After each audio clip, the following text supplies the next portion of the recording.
Dude, my my intro broke. I don't know what happened. Well, it was good. I liked it, and I saw your smiling face that I enjoy so much.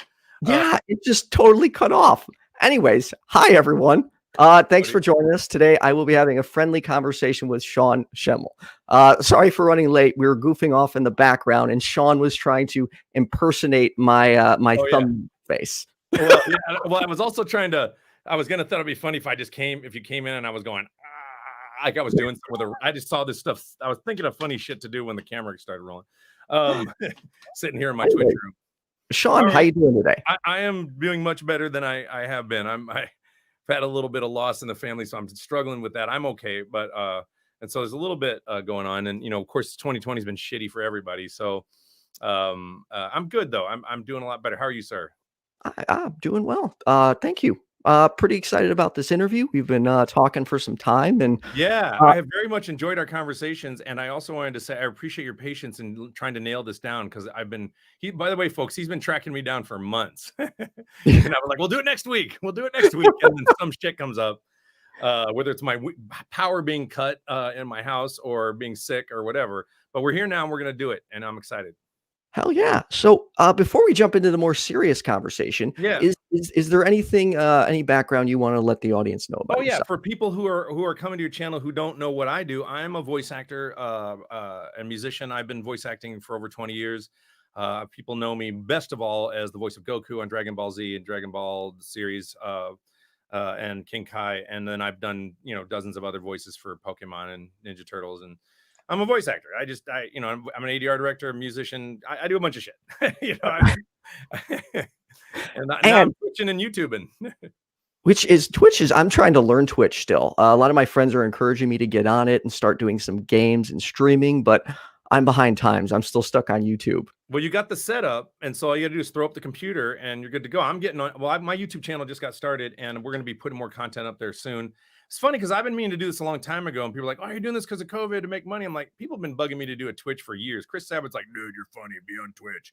And I'm like, I don't know. Over 10 years ago, I made a Twitch account, and then I never used it because I'm a hardcore gamer. I was up till 1 or 2 playing Diablo last night. Again, I've started replaying it because I just discovered something about the game I did not realize, and I've been playing Chaos Bane, and then I've been playing Ghost of Tsushima, which I might wait to finish until I get a PS5, because apparently you get 60 frames a second on the PS5 version, which I would love. Ooh. So yeah, 60 frames a second, full color. I mean, full graphics would be awesome. Yeah. So I'm still stuck on old games, Sean. Like I'll play TurboGrafx and Nintendo.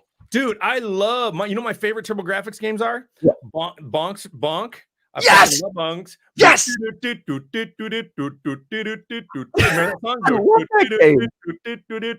And Bonkin.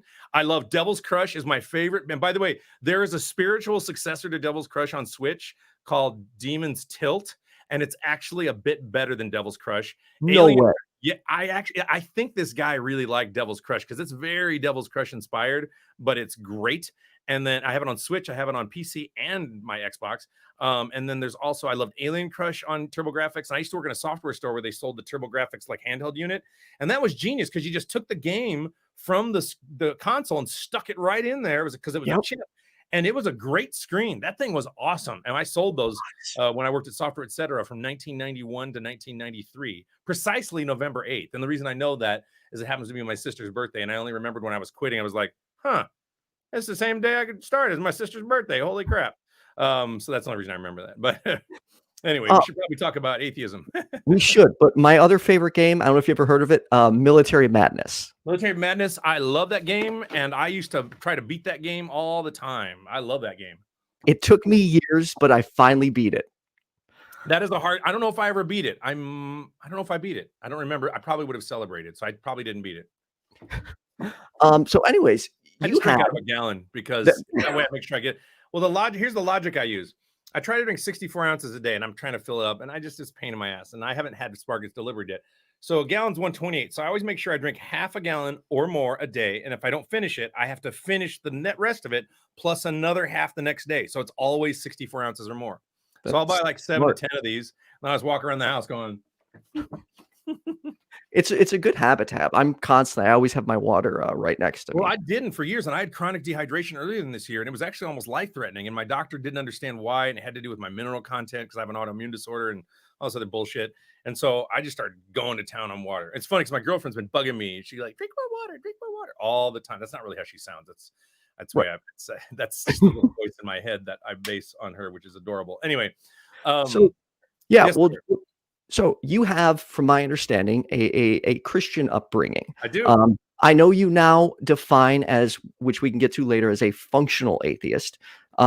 Primarily a Buddhist, but not even the way Buddhism is. And then in terms of my deity understanding, I'm a functional atheist, which we'll get to later. Yeah.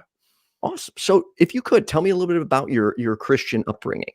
So I was born in Iowa in 1968, and to a single mother who had 2 children, and she met my dad, who would eventually adopt me and give me my last name, Franz Schemmel, who is a Lutheran minister, and his father was also a Lutheran minister, and really, really great guy, and really, really cool about how he handled dealing with Christianity in the home. And years later, he told me, he said, "Look, the reason I wasn't hard on you guys about, certain church things was because my dad was really hard on me, and I didn't want, I don't want you to have to go through that." So to that end, on the one hand, he definitely very much tried to instill a lot of Christian concepts in our minds, including reading the Bible cover to cover from me from age 5 on.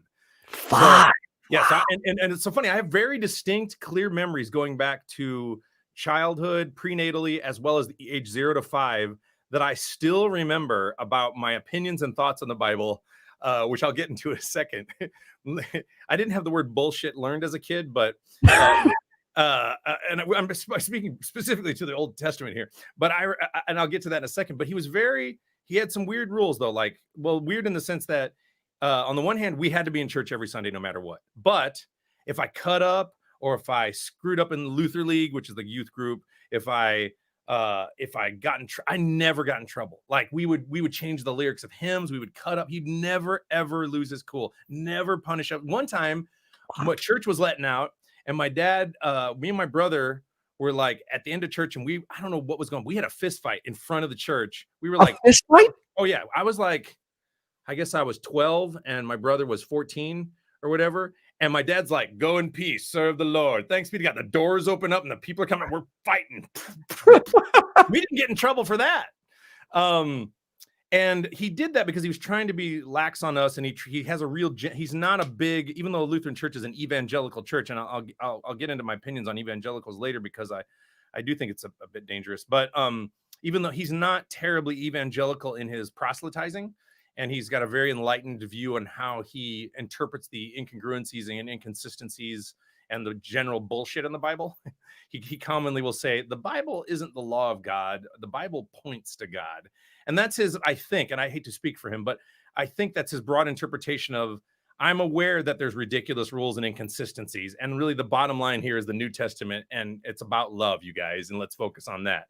And so he says it points to God, and then he always, in that same breath, will say God is love, and that's kind of what he focuses. Now he reads scriptures in church services, and he does. What really impresses me about my dad is that, despite some differences he and I have, which we do, and I think a lot of fathers and sons do, he has in many ways walked a legitimate Jesus Christian walk, more so than any other church and any other minister I've ever seen. And I performed in a lot of churches as a former professional horn player, met a lot of ministers and seen a lot of bullshit. And I can smell a con artist a mile away. And these televangelists, man, they're so obvious to me because I know the whole game. I know what's going on, right? And so what I think was amazing about him is it ended up being kind of a detriment to me as a guy who was adopted by him. This is my own psychology, because when you're adopted by someone and you really want a dad, you want them to hold you in the highest and love you the most and put you above everything. And this is where I disagree with his logic, or any Christian who says this. If I were a Christian, my philosophy would be, I put my family first, I put my friends and humans first, then I'll worry about worshiping the guy who's got all the power.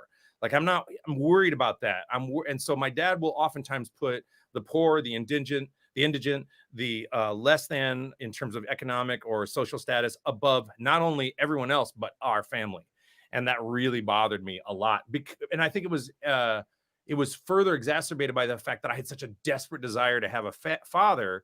And I didn't have one for 5 years. So when I got one and I felt so lonely, to watch him love me and then watch him love the rest of the congregation and my sisters, who are his actual biological offspring, more than me, or in different ways, or give them preferential treatment, or treat someone like they're his son also, was really maddening. Like, we never had Christmas alone because church members are coming over. And so there was a certain amount of his ego that was involved that bothered me. But as far as like leaving in the middle of the night to go to the hospital, given a card, one time he gave away he literally lives in many ways the Jesus life. The problem is he expected us to do it. And I don't want to be Jesus. I don't want the burden of being, at least how they interpret it, the Son of God, which is another preposterous notion to me. I didn't want that burden. I want the right to be me and the right to be who I am. And I want you to love me. If I quit the church and become a Buddhist and do the things I do, I expect the same amount of love. And I don't get it. You slowly get kicked out. You're not always welcome. They'll say that. They'll say you're welcome, but then they're slowly, unconsciously trying to wear you down and program you. And sometimes they don't even know it. So as far as my childhood goes, growing up in the church, and when he was reading the Bible to me, I remember reading the Old Testament, and we had this Bible that was great artworks of the Bible. So it was a Bible, but in the middle of it, it had a whole bunch of reprints of famous paintings by Leonard da Vinci and different famous, really good painters. And so I was more interested in that than I was.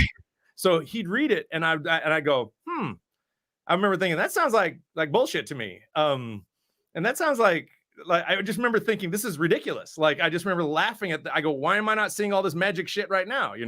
Right. Like, there's no rhyme or reason or logic to it. So I just went along with it. I'm like, cool. Now, here's the thing I'll address, and this is where it's going to confuse your viewers a lot. I will simultaneously validate a quasi or interpretive spiritual experience I've had, because I had visions as a child, and I will tell you about some of them.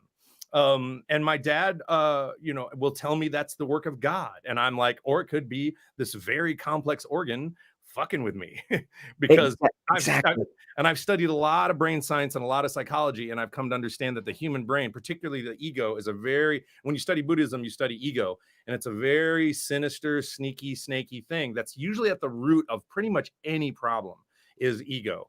And so, you'll see in this conversation, I will tell you about something that some Christian might go, oh my God, that's in a profound godlike experience. I'm like, is it?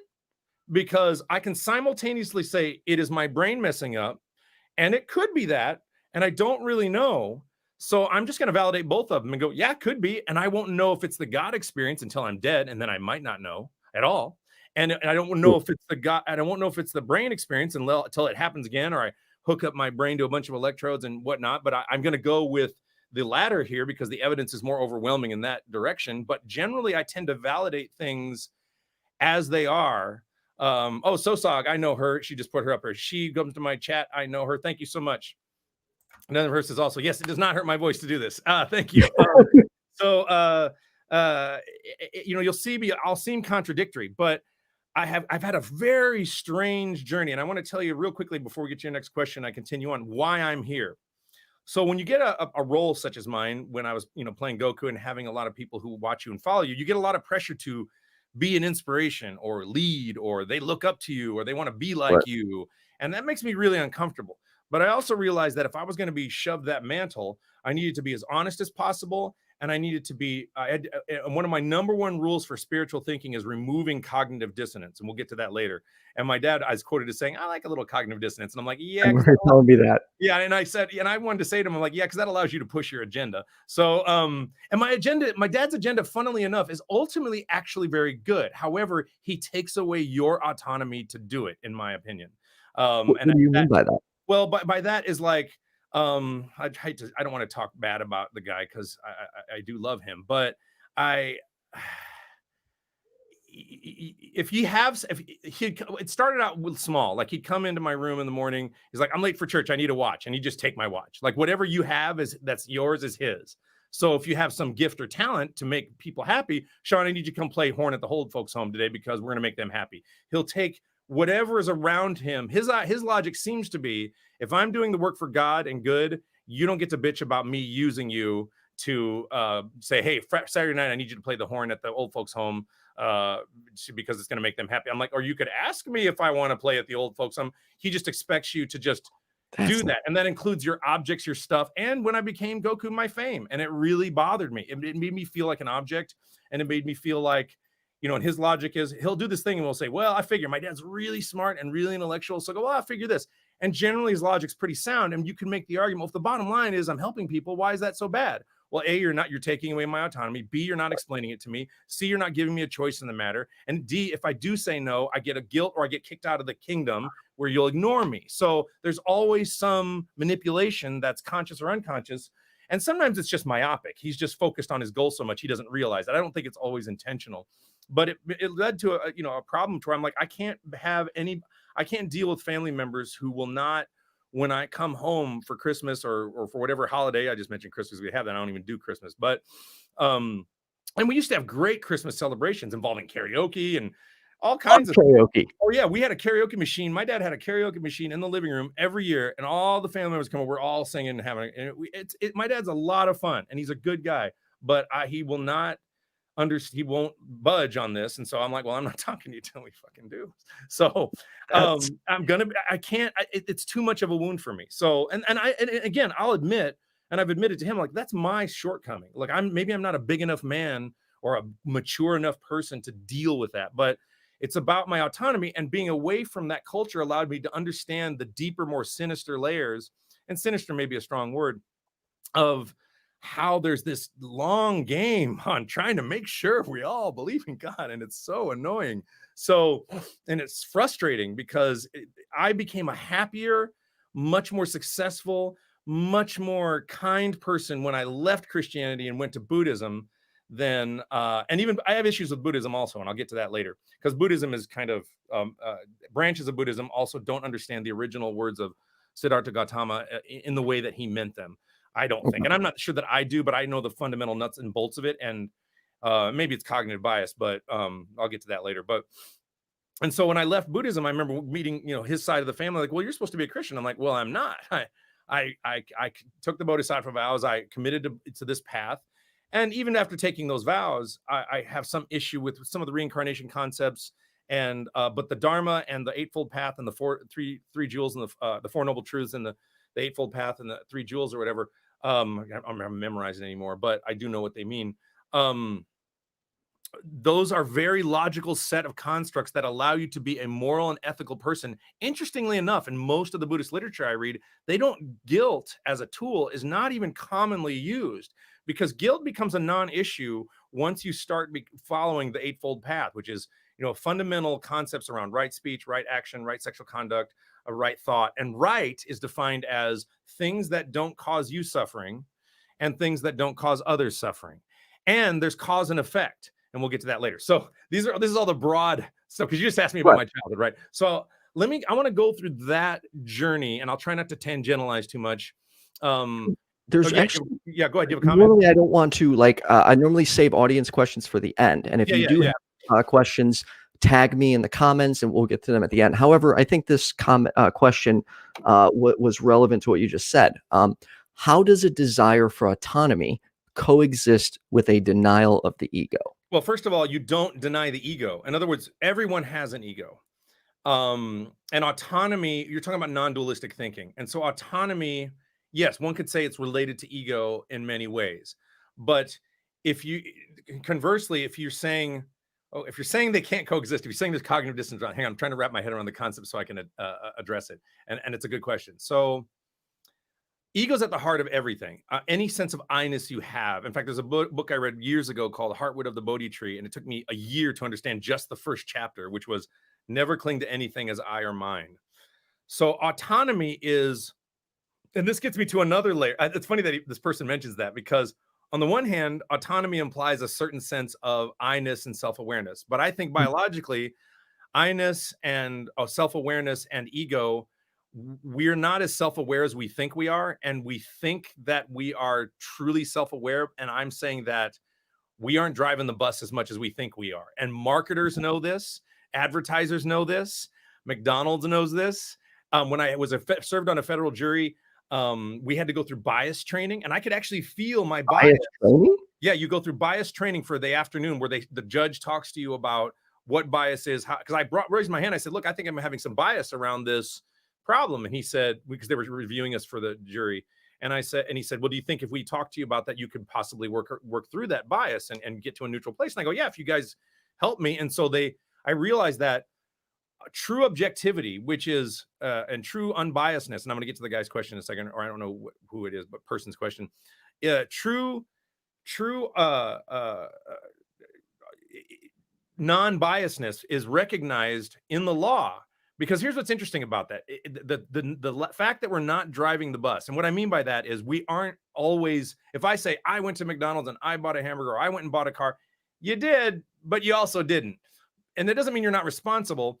It means that there's a lot of other forces in your unconscious mind that you're unaware of that mentalists are really good at taking advantage of. If you ever watch a mentalist, a magician who's, does that thing where they go on a bus tour, they do all the shit, and then all of a sudden they open so-and-so's names on it and they pick the same color. He was fucking with their unconscious mind the whole time, which is what advertisers are doing, which shows us the mentalist is showing you you're not driving the bus. And this has been evidenced in the law of philosophy for centuries, because if we truly were, think about this, if we truly were in charge of our own buses, so to speak, and that's a metaphor, okay? So if we truly were in charge of that, a judge wouldn't have to say, or a lawyer wouldn't have to say, Your Honor, I slept with the defendant, so I'm biased and I can't be on the bench. Because you go, well, I'm totally in charge of my mind. I can compartmentalize that, and I'm going to ignore the fact with perfect clarity that the defendant happens to be my ex-wife, or I slept with them, or I'm biased in some personal way of intimacy, right? Well, the fact that they have to recuse themselves, and that's built into the law, to me is the law saying we can't trust the human brain. And that's the law also saying we know humans aren't really driving the bus here, and they know this, right? And so then when politicians use that, well, it's your stuff and your decisions and yada yada yada, right? They're manipulating you, because then they're saying, well, your freedom and they're basically saying they're trying to use this illusion to manipulate you to have pride around a choice you're making that you're really not making. And so to answer the guy's question, yes, there's some contradictory concepts in terms of autonomy and ego. And I do acknowledge that I have an ego, and I have not fully destroyed, and will I ever destroy, although I'm interested in taking mushrooms to have the experience of the destruction of my ego, because DMT and other chemicals do go to the pineal gland, which destroys the ego center temporarily, which allows you to understand the connected nature of all things, et cetera, which has been my experience since childhood. And I'll get into my visions later, and it's why I'm such a complicated person. So I have been scared to do shrooms and stuff like that, because my brain already kind of operates that way. In fact, when I was in college, my friends wouldn't let me do drugs because they felt like they were trying to get where I was. And I'm like, I'm just me. And they go, no, we're going to do the shrooms, then we'll hang out. I'm like, but I want to do the shrooms. And they're like, no, you can't do them. And so I've never done any hard drugs, of any kind. And, well, because there was drug addiction in my family, which also made me scared of it. So anyways, back on the thing, the ego, autonomy. So autonomy is choicefulness around whatever construct of ego that you have. So if you fully destroy the ego and you're truly an enlightened Zen Buddhist monk, yeah, you might not be affected by a guy like my dad going, you're doing this, whatever, and you don't care, and you might be in a state of bliss.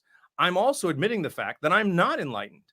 And I do have a certain sense of need around my psychology to have a certain sense of agency and choicefulness around my autonomy to do what I want. And if that I-ness is influenced by some other underpinning, I certainly don't want it to be your underpinning of your religion and your agenda, unless you, and the problem was that there was not a building in of explanation around that. There wasn't like, hey, Sean, I know that, you don't have a lot and these refugees are going to live with us for a while, and I'm going to give them your toys. And, I know that sucks for you, and we'll make sure that we make up. There was no special attention to me that humans and children need.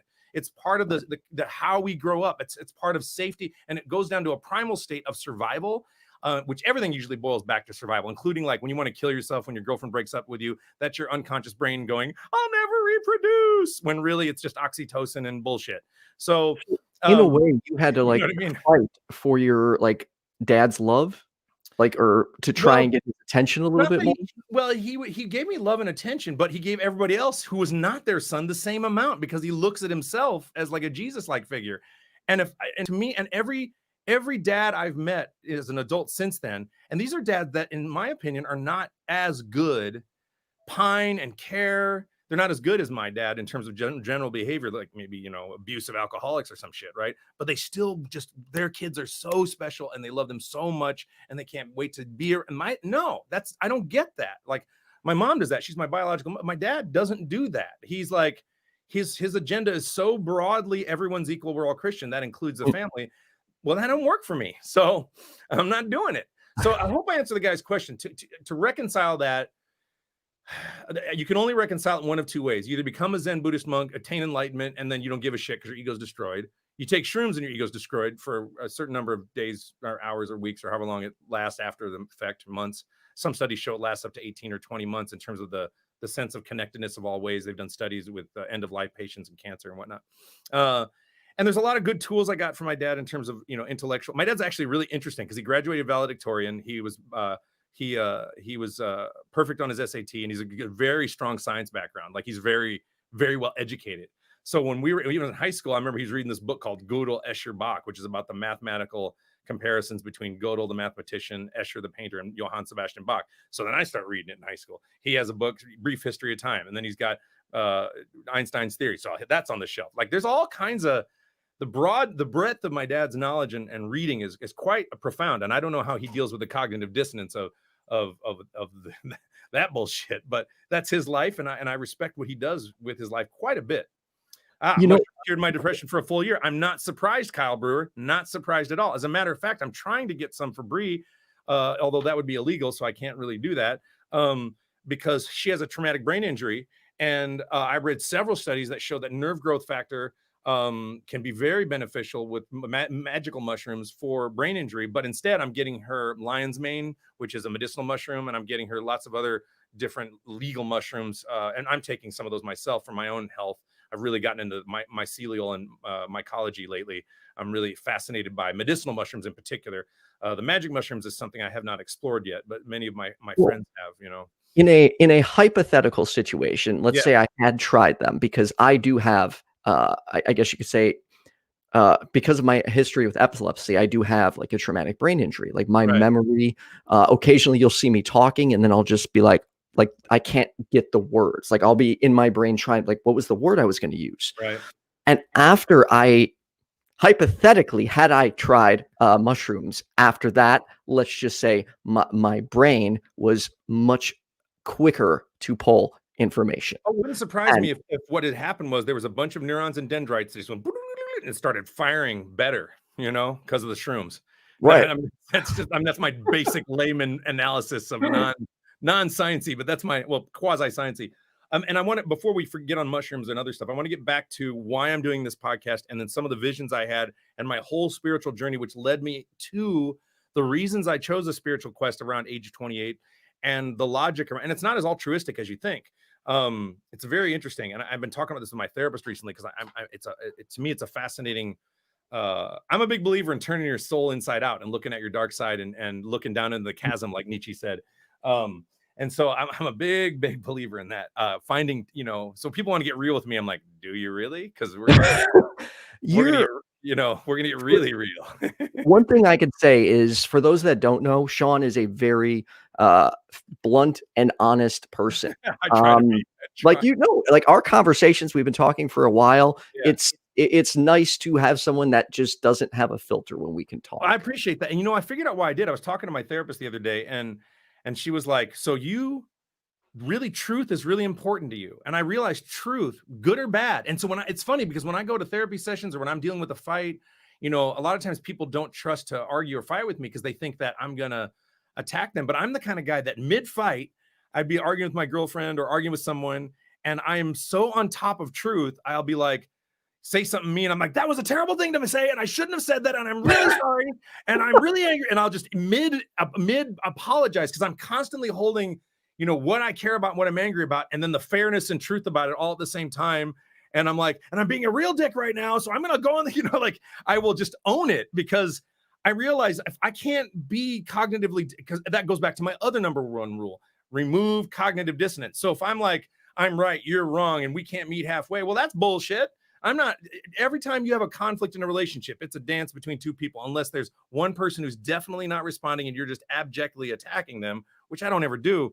You know, if you're a criminal and you're attacking someone, that's different. But I'm talking about in general relationships, it's always usually a 50-50 situation of some sort of dance. And once you understand that, you realize you know, I'm always, and when I'm in a fight, I'm always looking at how am I fucking up? And yeah, I will, you know, attack somebody verbally. And you know, I don't mind talking about this because Chris Sabat and I are dear friends. We've had some knockdown dragouts and we're brothers. Really? You know, oh yeah, Chris is an easy guy to get along with, but I can be very passionate and very aggressive in my attack on my arguments sometimes. But he's so fucking cool, and we're close friends because of it. So as far as the rules go and my journey, I want to go through both sides of it. So because you need to understand the whole lay of the land and the complex nature under which I arrived at the place I'm at today, which is not the end. You know, the next step for me is try to understand you know, some of these deeper concepts I might achieve with the usage of shrooms, which again, I'm terrified to do. I'm actually very nervous about it. Oh, we do.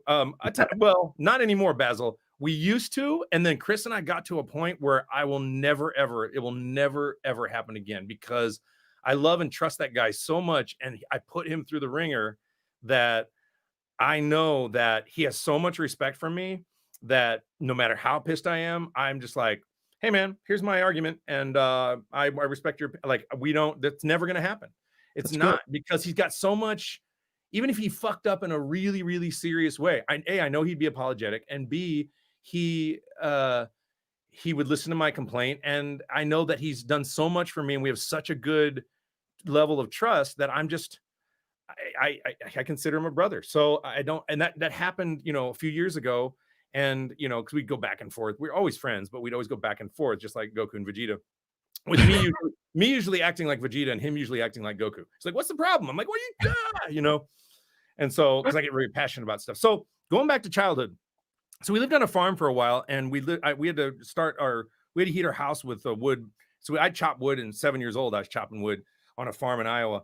And we heat the stove and cook with the wood burning stove. And you know, there's 6 of us in the house because my mom and dad and my older brother Brent, and he and I are genetically related from what? Your older brother's name is Brent? Yes. That is the brother I lost. That's his name as well, Brett. Oh, dude. Oh, that's awesome, man. That's a rare name generally. Yeah, it is. That's really cool. We both have a brother named Brent. We didn't know that till just now. That's so awesome. No. Well, I know you lost him, and I don't want to shift the talk, but you know, I'm Oh, sorry. no. I just found it fascinating that we Yeah. No, it's all good.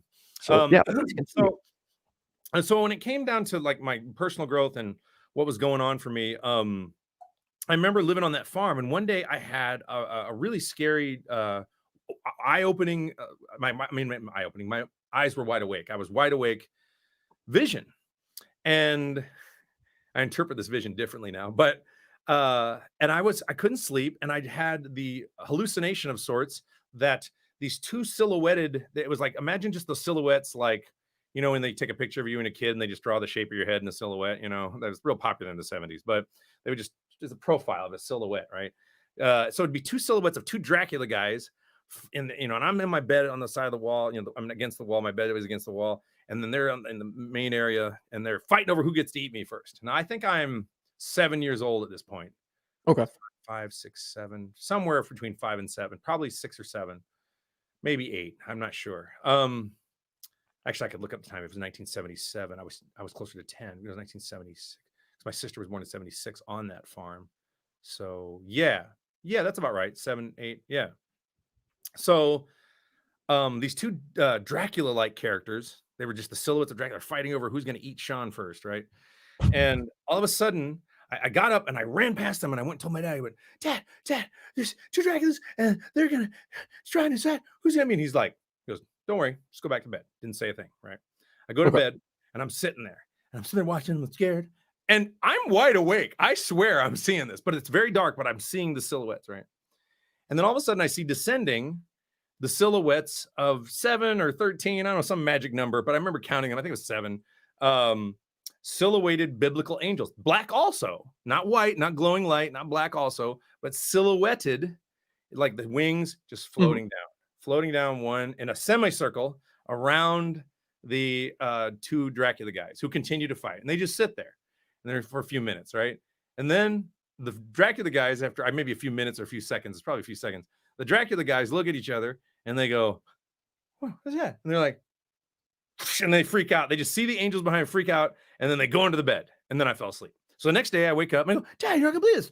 I was the angels, and then there was the devil guys. And my dad, and this has really bothered me because, and this will bring me to a subject of when people insert religion into your experience, and it pisses me off so bad. My dad goes, I know, son, I prayed for you. Well, then how come the prayers didn't work every other time after that the rest of my life? Like every single fucking time they didn't work. No time did they ever work. I still don't have a lightsaber. I'm not Superman. You know, my parents divorced. You know, I can't fly. I don't have all the toys. Come on. No, I'm kidding.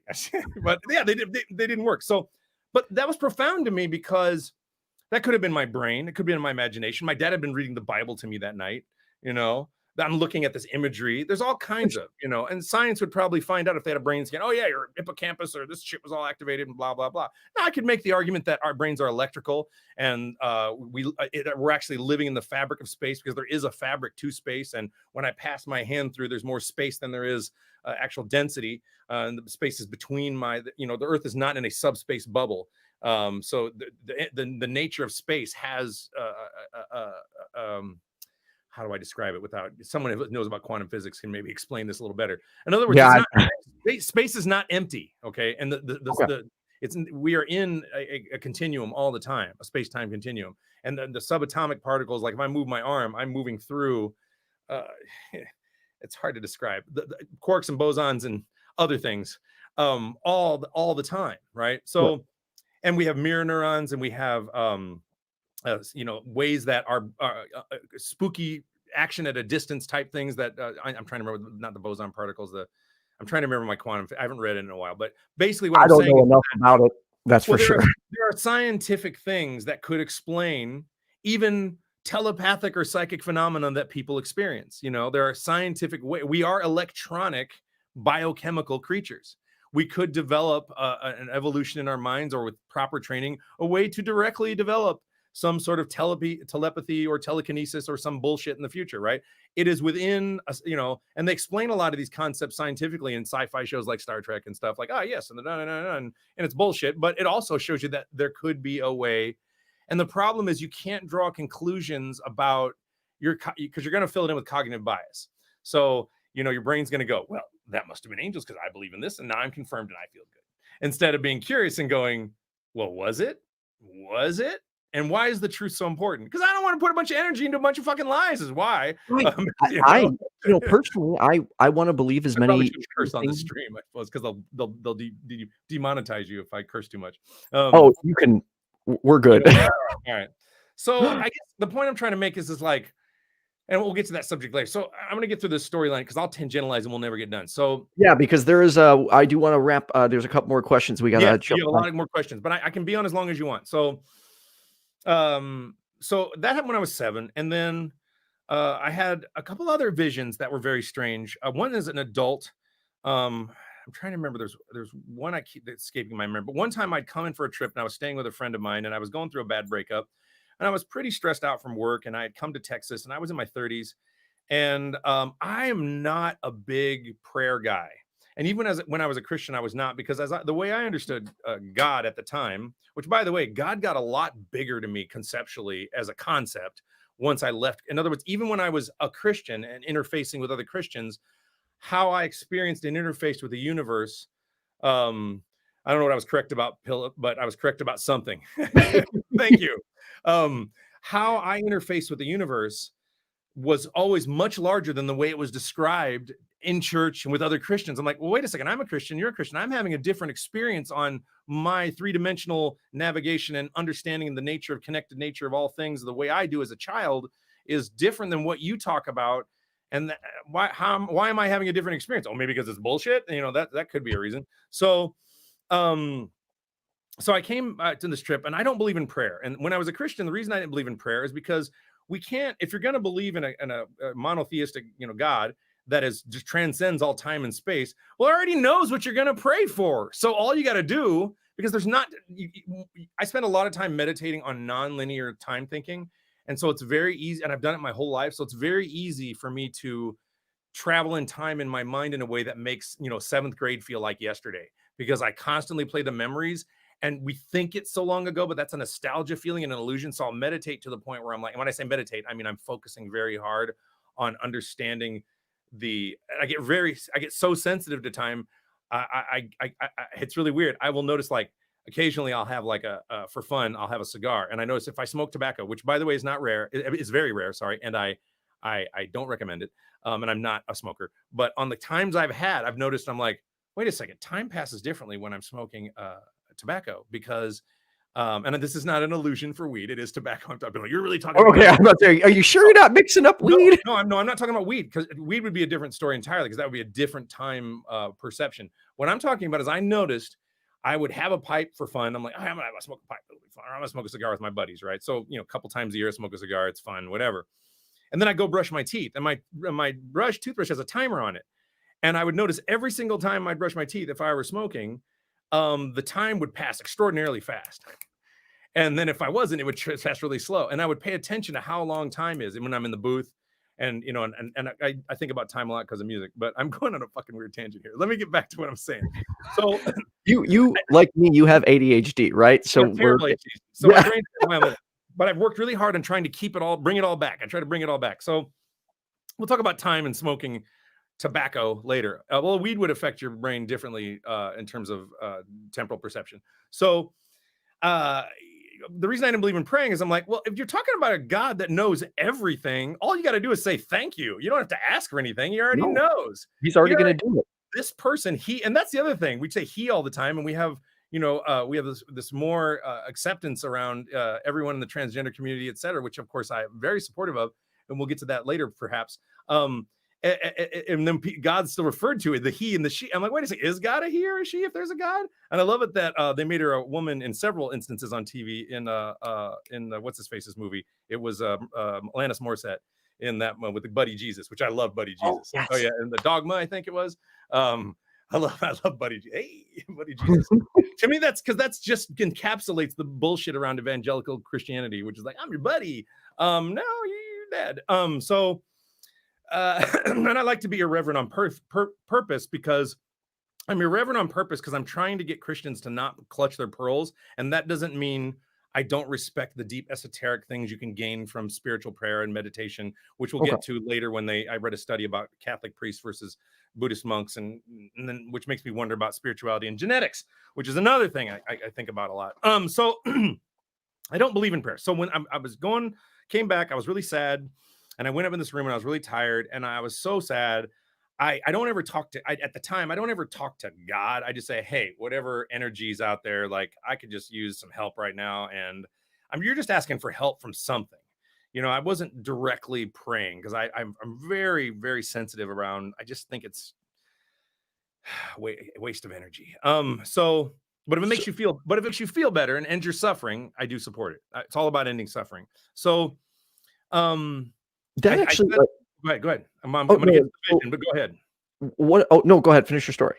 So I get to don't forget your thought though. But so I lay there, and all of a sudden I'm awake, and the light's shining in the room, and I don't know if I'm half asleep or not, but I saw an image above me that was like a guy, and he was wrapped in like roby stuff, and it was like he was underwater, but he wasn't underwater, and he had a sword on his back like Trunks, but it wasn't Trunks. I wasn't even thinking about Dragon Ball. I was working on Dragon Ball at the time, but I wasn't thinking about that when I was having this thought. So it definitely wasn't Trunks. And I called my mother, of course, who she wanted to inject her Catholic idea into it, which we'll get to that injection bullshit later. So, and so I was having this vision, and I was laying in bed, and I looked up, and he's floating there, and it looked like a perfected version of myself, but not me. Like me without my physical flaws or without, and totally healed and totally perfect. But I didn't recognize it as me in any psycho-spiritual way. It was just like, wow, that guy looks like better looking me. He looks like better looking. He looks kind of, but I was kind of perplexed by that. And his mouth did not open. And then I heard this voice in my head that went like, I am here. And it was like in my head like that, right? Really? Yeah. And then I just fell asleep in total peace. And then I woke up. And so I called my mom. I'm like, Mom, you're not gonna believe this. I just had this vision, blah, blah, blah. And she's like, oh, yeah, that's the Archangel Michael. I'm like, no, you don't know that. It was a guy with a sword. Doesn't mean it's him. Does not. It could have been, I could have been just hallucinating because I took a jillion flights and I was tired. Right. You know, like there's all kinds of explanation. However, what is the spiritual nugget in that? And when I say spiritual, what I mean is, because I say I'm a real spiritual guy. I love when people say I'm spiritual. What does that mean? You like drink tea? You know what the fuck? I've always wondered when people say that, like what they mean, because everyone seems to have very different meanings on what spirituality is. It is a load of shit, is what it is. It is. So when I say I'm real spiritual, I say I support systems that help end human suffering for oneself and others. So when I say spiritual, or I have a spiritual experience, I felt my pineal gland activated, and I understood the interconnected nature of all things in a more profound emotional way, is what I mean by spiritual, right? Okay. And so that's what I'm thinking, right? Is what I'm thinking about. And I certainly don't know this is just my thoughts, and I'm telling you them. So that's kind of a Dragon Ball quote. It's an outtake that happened once. When Mike McFarlane was telling me, these are my thoughts and I'm telling you them, because I was doing the line of Mike McFarlane. It wasn't an outtake. Mike McFarlane actually gave me that. He said, hey, you should say that. We can't print it, but that's funny, because Goku just kept telling everyone his thoughts.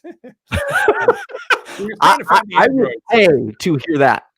Oh yeah, I was like, these are my thoughts and I'm telling you them. It's close as I can do right now, because I'm not in full Goku brain right now. But and funny, I call my voice acting, when I'm voice acting, I consider it spiritual channeling. And what I mean by spiritual channeling is that, you know, you'll see like a tribal person or a monk or somebody enter a bizarre state of otherness. In Chinese medicine, they call it a Shen disturbance, a spirit disturbance, where you're not yourself. Okay. I try very hard to be in that state, and oftentimes I'm able to achieve it to where when I'm in the booth, I am not Sean Schemmel. I am whoever I'm playing. I am just, my whole identity is gone, and I feel this energy inside me that is different than me. And I'm sure it's my brain creating something, but if I were going to use spiritual terms, I would say, the tribal spirit of, Bajumba entered me, and by the way, I got mad respect for Native Americans and their spiritual practices, because I think some of that stuff can be very enlightening, but also probably explained by science, which is represented in many ways by Chakotay in Star Trek Voyager. He uses an electronic device to enter a meditative state that messes with his brain, and then he trains other people to do it, and he goes on these spirit walks, which is probably activation of the pineal gland, right? So that, I'll talk in spiritual terms, but I ultimately think it can be explained by science at some point. And what's interesting about science, as I understand it, and we'll get to this in later more, but I have come to understand that, and I've made this joke, but I think I have some validity here, because as I read quantum physics more and I understand science more, and the way I see science becoming more and more intelligent, I realize that, like, if there's a God, and this is kind of a joke, but if there's a God, he's probably, or she probably, or whatever, if there's genderless God or whatever, a math God. And the reason I say that is because, and I really started fully realizing it with the technology. What do you mean by that? Well, here's precisely what I mean. I noticed that, as a young person, science and technology is pretty awesome, but it never broached anything seemingly intelligent or human. And and there's certain things I will see, mechanical or electromechanical, otherwise, that really impress me in terms of the amount of math they're using to make something behave in a way that is incredibly realistic and lifelike. And I've noticed that with different math systems and talking to different mathematicians, that depending on what math system you're using, each system's designed to describe into more detail or at a higher resolution what you're talking about. For example, I could use, to describe this drumstick, I could use Boolean math or geometry or some other thing, or I could use some very, very complex math that really explains the interaction of the wood molecular structure of this stick. And we're getting so good at that I'm saying, wait a second. If scientists are accurately, and I'll talk about where I saw this in a second real quick, actually. So where I first noticed this tremendously was watching the SpaceX rockets. When you have a rocket that goes and then just lands perfectly, and it looks like it's being corrected by a human, and it's not, I start going, man, our math is getting so high res, even with our cameras, even with this, it just keeps getting closer and closer to reality, to where some of these concepts like holodecks and Star Trek and manipulation of energy and matter, which will take huge amounts of energy, but it's possible, but it's very unlikely for a very long time, because the amount of energy it takes, unless we discover some bizarre energy source.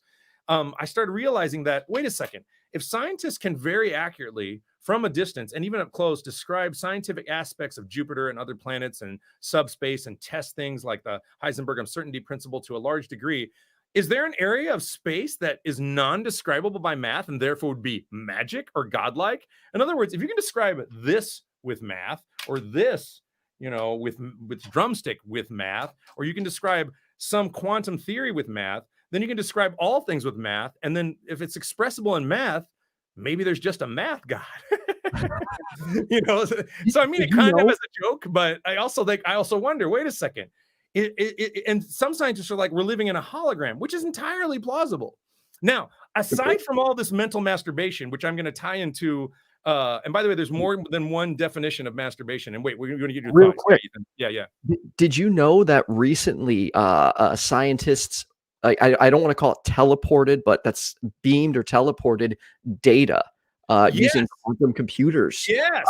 And so it moves it faster than the speed of light. Like, that is so fascinating. Well, here's what trips me out. And here's the thing with quantum computers. First of all, AI technology, my AI friends are like, oh, it's so awesome. And I'm like, bullshit, it's not. And the Turing test, no AI fools me yet. However, I'm sure it will someday. And the thing that's holding back AI, in my opinion, and it will always hold back AI, is quantum computing. Because classical computers, we might write good AI software, but it will never process fast enough to be formidable until we have quantum computers, which will function more like our brains. And once you get a quantum computer with some AI that, a quantum computer that can calculate on the order of a human brain, now we're talking about some real problems. Oh, well, we're going to be some real problems. That's, in my opinion, when technology specifically, is just going to zoom like crazy once we get a handle on quantum computers and can produce them more. The quantum breakthrough it's going to be scary as fuck. And I'm glad that my life will probably, like, I'm 52, so I'll probably be dead before a robot shows up on my door and just, eviscerates me, or whatever. I'm still trying to develop an EMP shotgun to shoot drones. I'm like, they don't drone over my house, but if they do, I want to just go and shoot an EMP gun and just let it fall from the sky, and then I'll just smash it and keep it. But so where was I, Ethan? I was talking about quantum shit, and then I got distracted. My story and my dream, and what were you going to say? Go ahead. I totally got distracted, but I was going to try and bring us back to religion. But I'll let you, if you want to finish my life story, and then we'll talk about religion. So my life story as it relates to religion. So I had this vision, blah blah blah, and then and the number of fuck yous and pressure I've had to face to just be myself and break free. While it's certainly not of the order of someone who, say, has to come out of the closet or has to, do something that's much harder than just saying, hey, mom and dad, I'm not a Christian anymore. It was a hell of a struggle. And what happened was, and this is, okay, so here's the weird thrust of how I started developing a quest for spirituality. It had to do with wanting to be a better French horn player. It had to do with actualizing my full potential. So growing up, I remember a couple times I got compared to a couple of pretty impressive people in my school. They thought I was related to them, both in, some guy was like, class president, good looking dude, and I was like, and they would say, oh, you're that. And I'm like, no, I'm not that. I'm not popular. I'm not that guy. And I make C's and D's. I wasn't a good student. I made straight A's in all the art classes and music classes, but I was not a good student. I learned forever, but I wasn't a good student. I was good at geometry and, well, anyway, but I was really bad at a lot of things because I just didn't care. And I read for my own education. I studied I didn't study for the test. I studied to learn. So I made C's and D's, but I remember way more shit than all the friends I went to school with. Like, I can tell you the speed of light still, where the Earth, 186,000 miles per second. There's 93 million miles from the sun. It translates 3 million miles every time we go through seasons, and access turns. All this shit I learned in high school. Right? Well, it's funny. Math and shit. When you and I had first started speaking and we started talking more, I was like, holy shit, like, this is actually Sean's area. Sean knows science, religion, you are really well versed in this. And it was very surprising to learn just how much you do know. And I read, and I got a lot of these critical thinking skills, attitudes from my actual minister dad. He's a very critical thinker, and also from being a French hornist. It's French horn requires a lot of critical thinking skills. And really, from the Lawson French horn manufacturing factory, which is another long story, but which is no longer in business. But they made these really advanced, amazing horns out of different alloys, and I really understood empirical thought and empirical method through kind of analyzing French horns and music and sound waves and stuff, because we had to study musical acoustics in college and whatnot. But so where was I, Ethan? I want this to be useful and interesting, and I know I talk a mile a minute, but my story. So you were talking about your dad and coming out to your parents as not. So the reasons I did. So I noticed growing up that I was not doing as well as people who seemed to be no smarter than me, less talented in some cases, and no different looking. And I'm like, why am I not successful? And I realized I had a very, I'm not going to go into a lot of detail, but my childhood was not great. My mother and my mom had a real temper, and we get along okay now, but I suffered from a lot of abuse growing up, and some sexual abuse, not from family members, but and that messed with me really badly. And so I think it's that's all right. It wasn't severe, but it was enough to mess with me. And the way I rationalized it at the time as an intellectual, when this teacher was trying to molest me, was, oh, that's just a gay dude coming on to me, and I'll just say no. But I was unaware of the power differential between him being my teacher and me being in 7th grade, which was different. And so that's a long story, and it's a sad story, because that's it's very sad. And the way I rationalized it, because I didn't think my parents would support or help me, and they handled it very, very poorly, and it really messed me up. And so I realized that, while I wasn't making good grades, and while I was depressed a lot and I was sad a lot, which a lot of it had to do with the stupid American diet they shoved down our throats. A lot of it did, I realized in retrospect, along with abuse and other shit. I realized that I was trying to be a better horn player and have less nerves on stage. And one of the trombone playing friends of mine was like, have you tried Zen meditation? I'm like, I don't know. I never tried Zen meditation. And before that, when I first went to music school, my horn professor, Dr. William Scheinberg, he noticed I was a really intense guy with not very much peace in my heart. And I was very angry and very intense, and a really good horn player, but also really on fire. So he gave me this book by Dan Millman called Way of the Peaceful Warrior, which is new agey stuff. And it's cheesy in retrospect, but at the time, it was the nice little seed to get me on the quest of widening my vision of what spirituality was, right? I was trying to widen what that reality was. So I read that book in college, and it kind of opened my eyes to a lot of other things. Then I met the trombone guy, and he was like, try Zen. And I started meditating, which kind of got me interested in Buddhism to some degree. But then what really hit home for me was I was super depressed. And my mom, who also suffers from some mental issues that, I learned, if I want to ask advice from my mother, I just do the opposite usually, because she means well. And I hate to talk disparagingly about my family members, because everybody's got flaws and I'm loaded with them. And they also have done a lot of good for me as well. So I got to make sure I lay the land out fairly. And my mom would say things to me like, well, you just have depression. And I'm like, what do you mean I have depression? She thinks, well, you just have it because I have it, and you should just take drugs. And I'm like, I'm not taking drugs. She meant like, psychotropics, right. Like a antidepressant. I went, oh shit. One story, when I was in high school, I lost my cool one day. And my mom had kept my horn for me because I was making bad grades, and it was the only thing I cared about, to be the best horn player I could be. And so I broke down this door and took my horn and screamed at everybody and broke a bunch of shit. And my mom said, we're going to put him in the hospital, right? So then they tried to stick me on drugs. You know what drugs they tried to stick me on, assholes? They did an electroencephalogram on my brain. And I remember when they did that, I kept making my brain do weird shit so it'd fuck with the test. I mean, I was 16 years old. I was an asshole. And they go, don't do that. Don't do that. I'm like, hey, you're scanning my brain. I don't give a shit. And they made me take the Minnesota Multiphasic Personality Inventory. They put me on 2 drugs, Artane and Navain, which are not even prescribed anymore. And I took those drugs for about a week, and I threw them in the trash. And the interesting thing I noticed, and I was thinking about our interview today, the number of choiceful things I made where I was basically saying, fuck you to a system without knowing what the consequences would be, which would have kept me in prison. And I would never have been Goku. I would never have known the people I've known. I can really cause and effect back. I've kept track in my mind for years how I got to this part, what decisions I made that were pivotal, which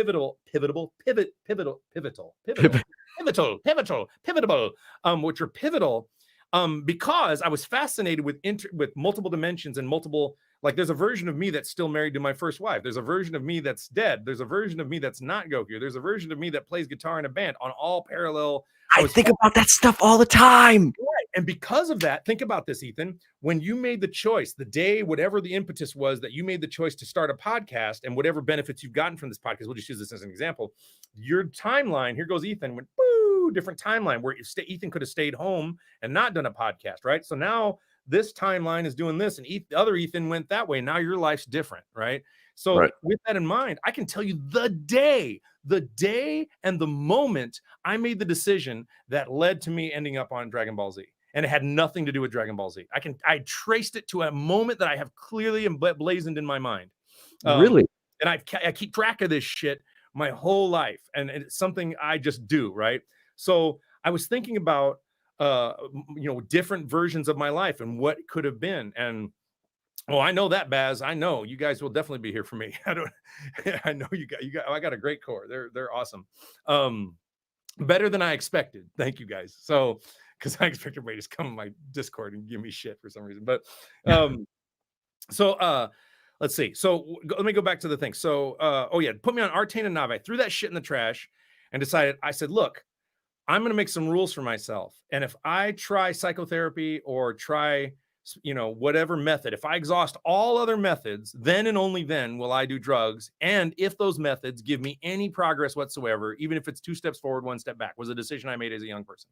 Because I was like, I can't just go jump on the drug bandwagon when, a few of my friends' parents had accidentally committed suicide from having a malfunction in the, taking Prozac and it fucking them, and then they kill themselves, right? And I talked to a couple of doctors about this, and I said, you guys are prescribing this shit irresponsibly. And they're like, well, we just look at the numbers. If one person dies and we save these other lives, it's worth it. I'm like, that's not how you do it. If one person kills themselves because of Prozac, you don't prescribe it, even if you save 18 others. I don't agree with that logic at all. It's irresponsible science. So it's too God syndrome. I got to save the world bullshit. And so now we get a bunch of, I, for one, regret taking antidepressants. Like, and I want to be clear. Some people do need antidepressants. Yes, they do. Yes. I regret taking them, but all it did was it turned me into a zombie. That's what happened to me. I wouldn't be here right now either if I was still on my antidepressants or seizure medicines. I was a walking zombie. My life was terrible. I totally agree. Now, conversely, I have a dear friend of mine who thanks the Lord every day. She got on Prozac and it works really great for her. And I've got a friend of mine whose mother has committed suicide because of it. So, that should never, you don't get to release a drug if one person is committing suicide. You don't get to do that. So I just don't agree with that. Now, a person whose life's been saved by Prozac will probably disagree with me. And these are just my opinions. They're not, I'm not the end all be all of knowledge, right? So this is just my opinion. So, I made these rules for myself, and I decided that this was, and I realized that my quest for spirituality, and I remember telling my therapist the other day, I was like, it wasn't because I want to be nice and love everybody and get along and, kumbaya. I was like, I want no cognitive dissonance, and I want to fully self-actualize my full potential. And I can see my full potential in my soul. I mean, my soul, my inner essence. I'll define what I mean by soul, because I don't mean that there's a thing inside me that when I die goes somewhere. I mean, the essence of my I-ness that is represented by an electrical pattern that is supported by a construct of nerves in my system. Soul is what I mean by that. So that's what I mean when I say that in my heart of hearts, or in my knowingness of self, that my upbringing and the things that had happened to me was mitigating my ability to fully realize. And I believe that through self-realization and through non-cognitive dissonance, that I would achieve happiness. And by happiness, I mean a sense of, in Buddhism, we talk about dukkha and general suffering, which is a sense of dissatisfaction, or a sense of, every human tends to have this, no matter what we have, unless you're really an enlightened person or a very, very, very deeply meditative or naturally spiritual person. There's always this attachment. There's always this, people don't want to die. That's another thing that cracks me up about people who claim to have faith. Well, if you really have faith, you shouldn't be scared at all when that plane's going down, because you're going to be just fine. If you really have faith, I'm not kidding. Like, if you really, truly think, 100%, when I die on this plane, I'm going to be hanging out with Jesus and grandma. If you have any doubt whatsoever, you're going to be scared. So, and then the fact that you think it's bullshit unconsciously will become to the truth, right? So I don't want that bullshit in my head, and it's my life, and I'm only going to live it once. And so whose life am I living? My dad's life? Your life, Ethan? Society's life? Whose life am I living? I'm living my life, right? And I'm going to decide whether that's good or bad. And I've made some really stupid decisions, but decisions I do not regret. are, and I'm very glad I did, and they just emboldened me to make these decisions more, are all these decisions I'm telling you about where I went against the grain.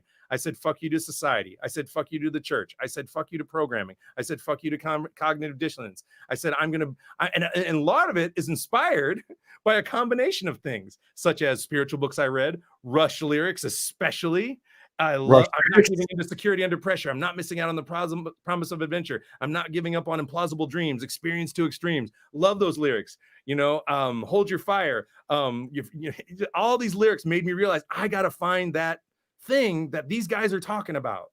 And I have Neil Peart's actual sticks he used that were given to me by a guy who knew him, that the notches on here are from him using them, that I cherish because he's a huge inspiration. His lyrics, people say he likes Ayn Rand. Well, he renounced that years later. And I read The Fountainhead and Thich Nhat Hanh's Being Peace simultaneously, and they are diametrically opposed. They are, because I was reading Being Peace, which is like this thick and all about peace, love, and the interconnectedness of all things by my favorite Zen Buddhist masters, Thich Nhat Hanh. And then I was also reading The Fountainhead by Ayn Rand, which is like, be selfish and an asshole. That's pretty much how I interpret that. It's okay. You just do it. It's, I'm really oversimplifying it. And I read them like 20 years ago, but I don't remember The Fountainhead at all, but I remember Being Peace. I just remember the gist of it, reading Fountainhead going, I don't know if I like this guy. And then reading this guy going, this guy seems pretty nice. So all these decisions came together, and it was ultimately not a quest for being nicer to people necessarily, although I wanted to be. And it wasn't a quest for altruism. It was a quest for self-actualization and happiness, into which I believed everything else would follow. And it has. While I may be a controversial figure at times, or people say, good and bad things about me, I'm definitely honest. And there's not a scenario that exists where I will not own any transgression or anything that I've done, if I felt like I need to, because a lot of times fans think that I owe them something. And with all due respect to my fans who love me and fans who hate me, I owe them nothing other than a good performance. That's the way I feel as an actor. I'm trying to learn that, because now that I've been more in public eye, I get a lot of messages, and I am of the mentality I always want to respond to everybody. I want to be as polite and courteous as possible. But at the same time, some people do need to recognize that you don't owe anybody your time. Well, I don't owe them my answers, my opinion, my apologies. If I said something on a panel, or if I used a curse word, it cracks me up when people, if you use a word, say I used a word here, that like an epitaph or something, which I'm not gonna, but if I did, and then someone hears it and I'm talking about it with you, I'm like, well, I was offended. You said, I'm like, well, did I say it to you? It blows my mind that people will get offended over hearing something, or within the context of a logical sentence. Like, I heard two guys on the street and they're calling each other these names and say it's, this word and that word, N word or F or whatever, bad words. And I'm just repeating that, and I'm somehow offending someone I'm like, do I need to invoke George Carlin here? What the fuck, man? Seriously? Are we that fucking stupid? Really? It blows my mind.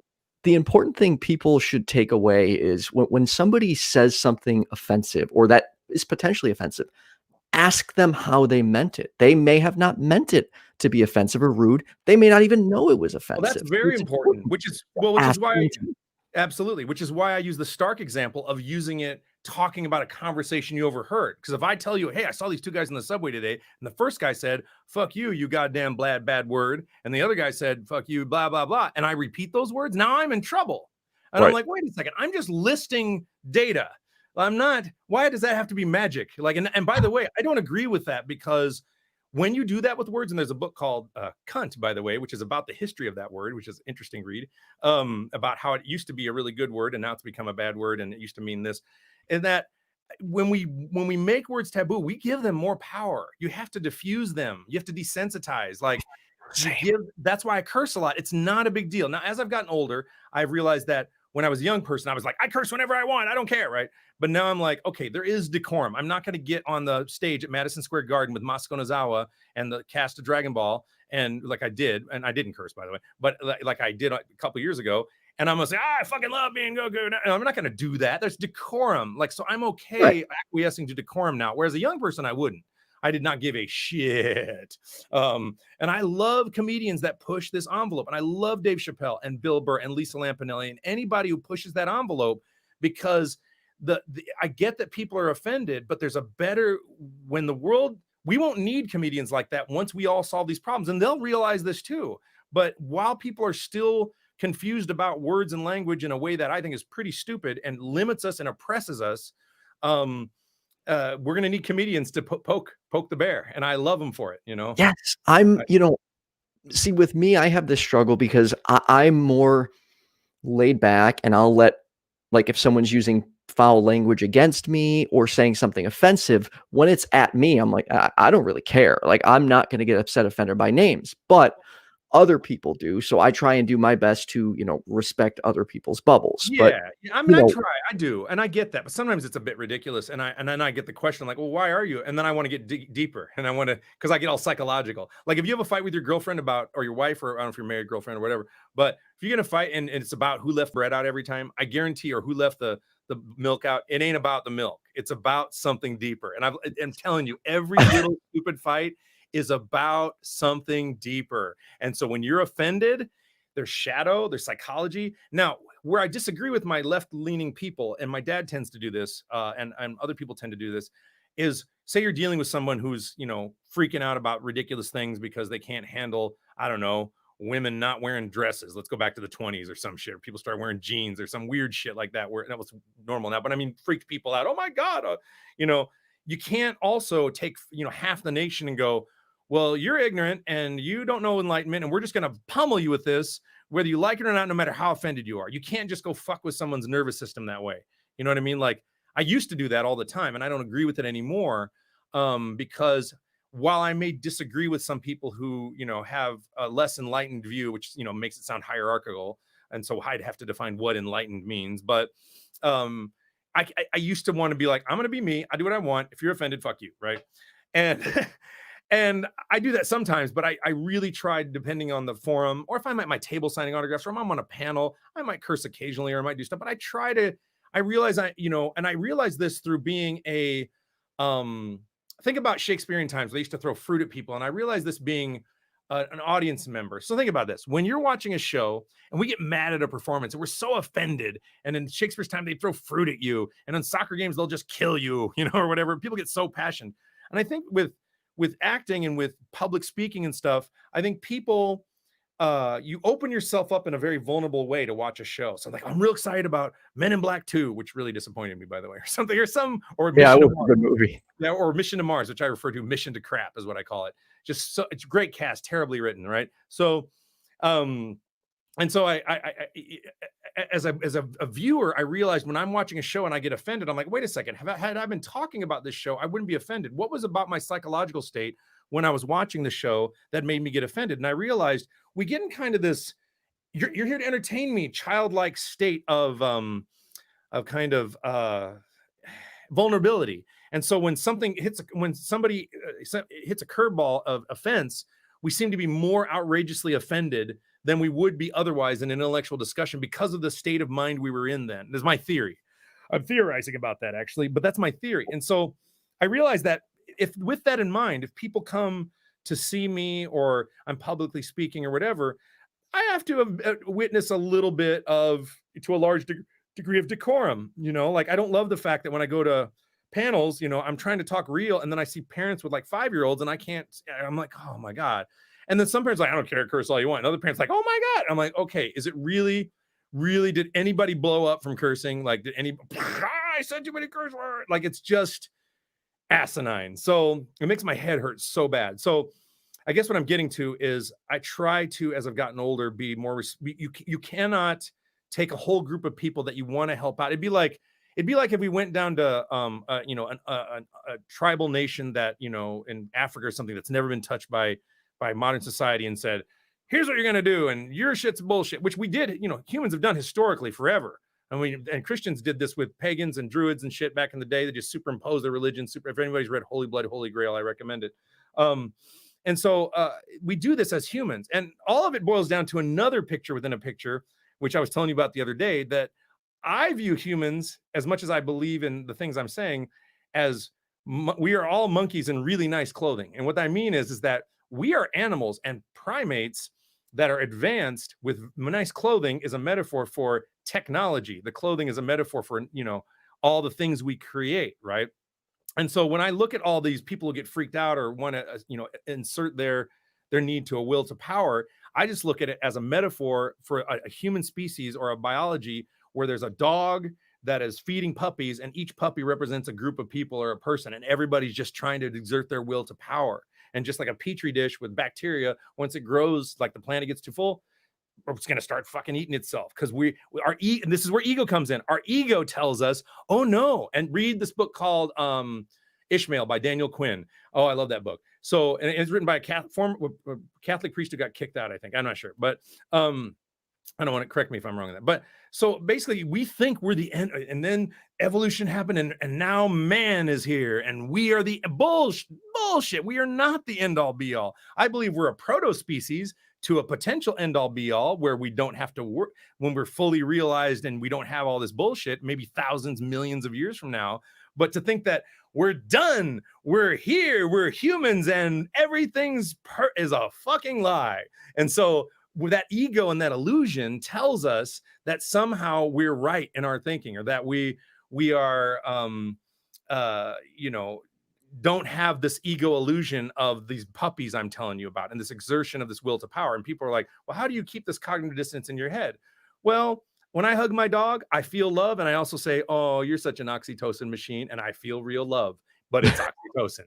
I mean, I know, but it's not a mystical, magical force like Matthew McConaughey said in the space movie, which it's not. That, at least I don't think it is, that's outside of us.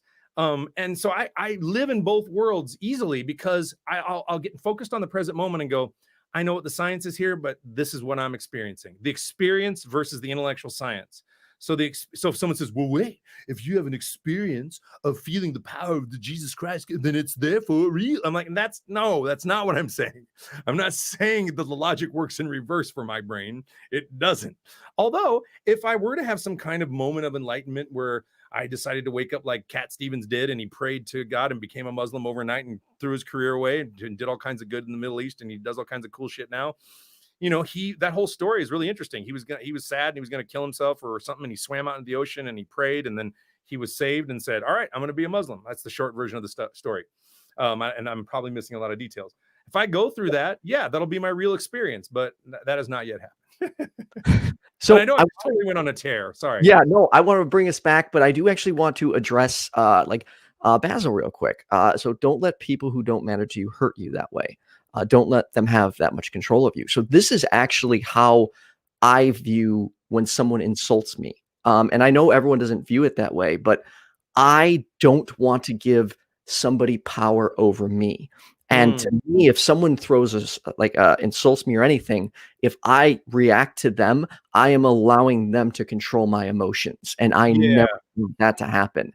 And that's why for me, and maybe it's because growing up I was insulted and picked on a lot, that it just doesn't bother me as much. But I don't ever want to let anybody have control over my emotions. Yeah, I've failed at that a lot. I've let people, I'm impressed with you, because I have definitely, and that's a construct of my ego. Anytime your ego gets involved and you're offended, that's your ego. That's totally the construct of I-ness popping up and going. And the ego usually isn't designed to imply a threat to one's safety, right?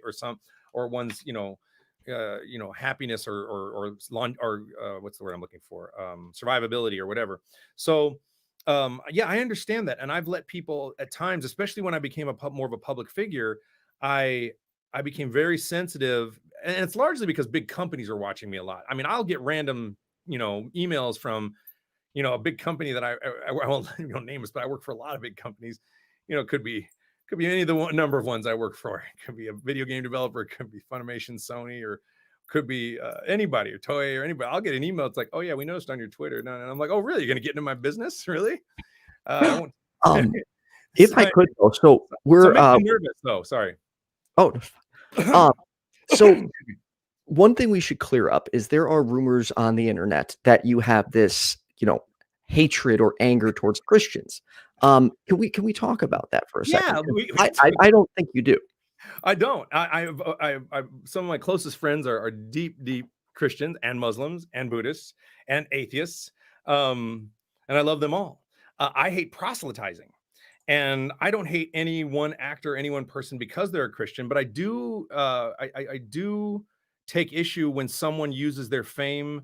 I care very much about the spiritual development of growth and the autonomy of that for anybody who's a young person who looks up to myself or any of my colleagues in terms of, oh, I love you, I'm a fan of yours, and I want to be like you. And then if I'm, I don't do like Buddhist meditation stuff at cons or shit, because I don't think it's appropriate to take, because I'm aware of the power of bamboozlement, and the power differential. And it took me a long time to understand it, because I don't understand when I meet fans, or like, and it's happened numerous times, they'll just start crying or shaking uncontrollably, and I don't get it.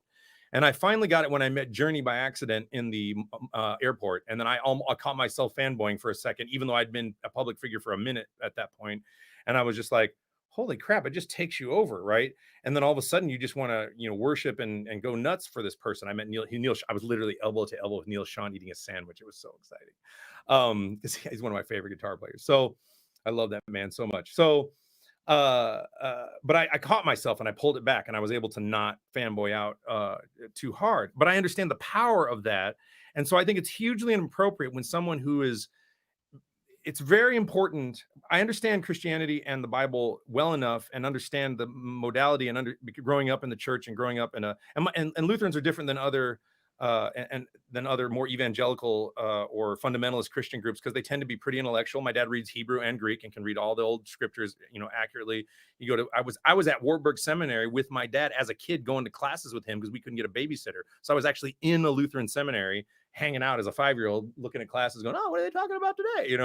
Whatever. So they're very intellectual generally in that regard. And so I think it's very irresponsible and inappropriate for anybody to say, okay, well, you like me because I'm famous, and now because you're bamboozled by me, now I'm going to transfer that over to Jesus and over to God because you love me. So come on to my church service, and it's all about me. And I'm like, wait a second.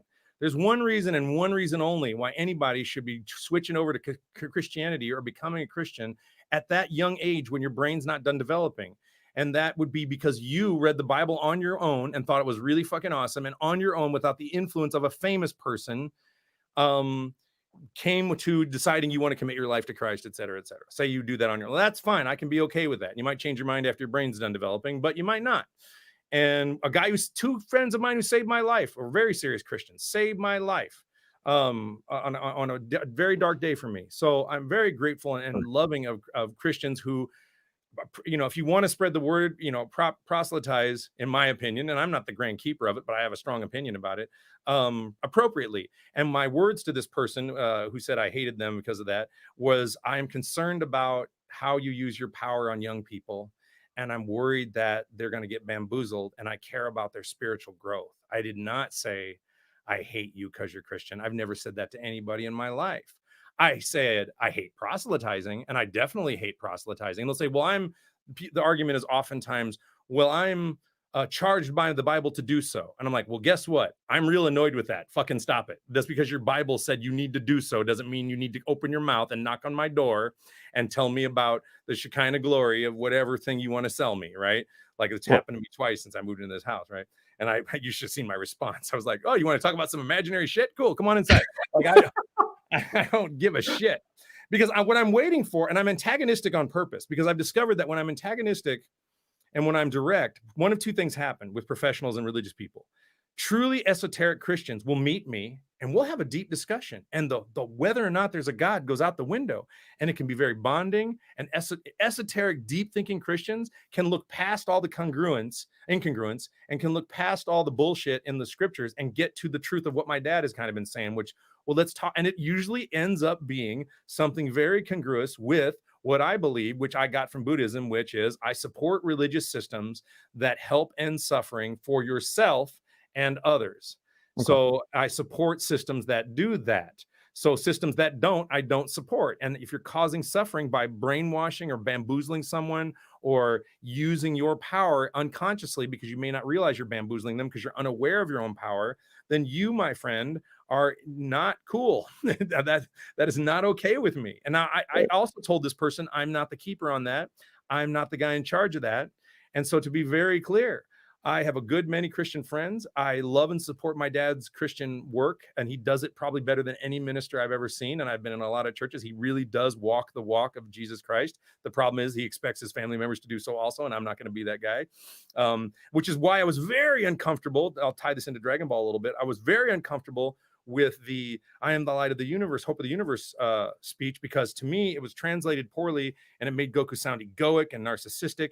And so when we redid it in Kai, closer to the original, I was much happier with that, because Goku does not have a machismo ego like Vegeta does. He is, in my opinion, based on reading what I've studied in Zen Buddhism and Eastern philosophy, and how Eastern philosophy bleeds into Dragon Ball, Akira Toriyama's work, and everything else I've analyzed, that Goku could be a metaphor for the beginner's mind.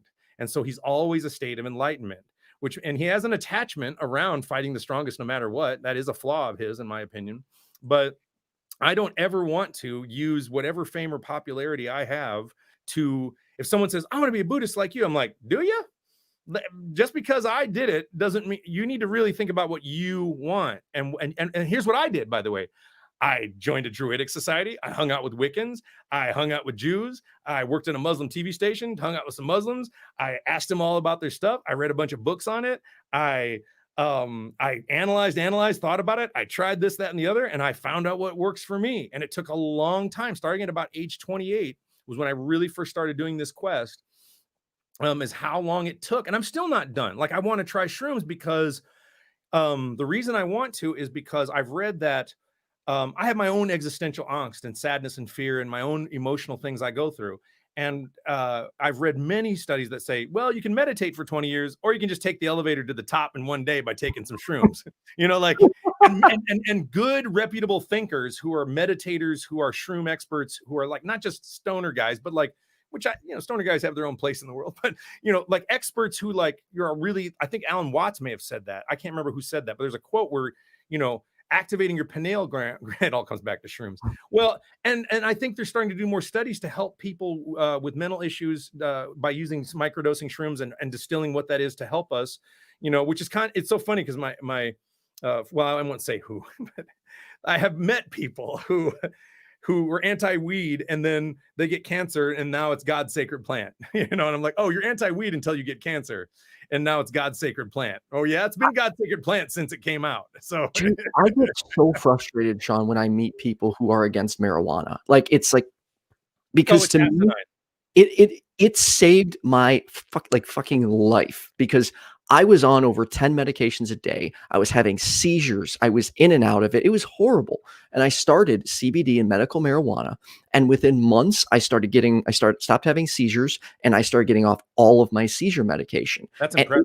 Quite literally gave me my life back. So when I see somebody that's against marijuana, I want to go grab I still keep a box of all my old medication and be like, here, right. You think marijuana is worse than all this crap? Oh, dude, that's big pharma. That is big pharma and bullshit. And that's why you got screwed. And what's funny is I have a relative of mine. I won't say who, because I realized I've probably spoken too much about. And I don't want to. I love my family. I'm just telling you the truth of what grew. And there's a lot of bullshit I pulled growing up that they could probably talk about. And I wasn't a perfect child in any way, shape, or form. I was I definitely got in a lot of trouble. And they probably have things to say about me, and I wouldn't blame them for saying it. But the difference is I'm a public figure. And I've never known to pronounce angst like that. Did I pronounce it right? I hope I did it right, Gwendolyn Spradling. Did I pronounce your name? Spradling? I'm going to make sure I pronounce it right. Angst? Yeah. Angst. It's angst. I believe it's correct, isn't it? I don't know. So what was I saying, Ethan? Shit, you distracted me with the angst. We were back on shrooms, weed, your family. So this relative who ended up being, pretty serious alcoholic and, ended up doing heroin, who was never really a big weed user. Had alcohol been illegal and weed been legal, he would have been fine, because he had type 1 diabetes, and alcohol really fucks with you because alcohol converts to sugar.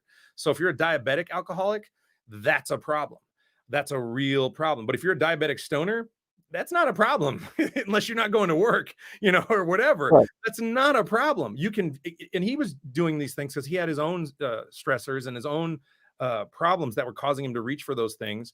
And the fact that there's so many people who have been in jail for marijuana possession and unfairly, and then they're not. It's so stupid and asinine, and I'm so mad at idiotic people, trying to hold people who don't want to be idiots back. I'm like, you go be an idiot and don't smoke weed, and then everybody else who wants to use it, can if they want. My doctor prescribed it for me because of my autoimmune disorder, and it does work for me sometimes, but it's not always something I go to, but it's something that I have used on occasion to help mitigate. And I've enjoyed it. Sure, there's no question about it. But growing up in college, I never did it. I think maybe I tried it once or twice in college, and it had a very different effect on me. I remember I had this alter ego I created called Robust Man. And every time I would hang out with my friends, and it wasn't very often, weed excess in Texas was not real high. And it wasn't something we were really going for. Like I was such a purist, and I want to be such a great horn player. I was just like, no drugs. I'm going to be totally focused and pure. And then all my jazzer friends are getting high all the time.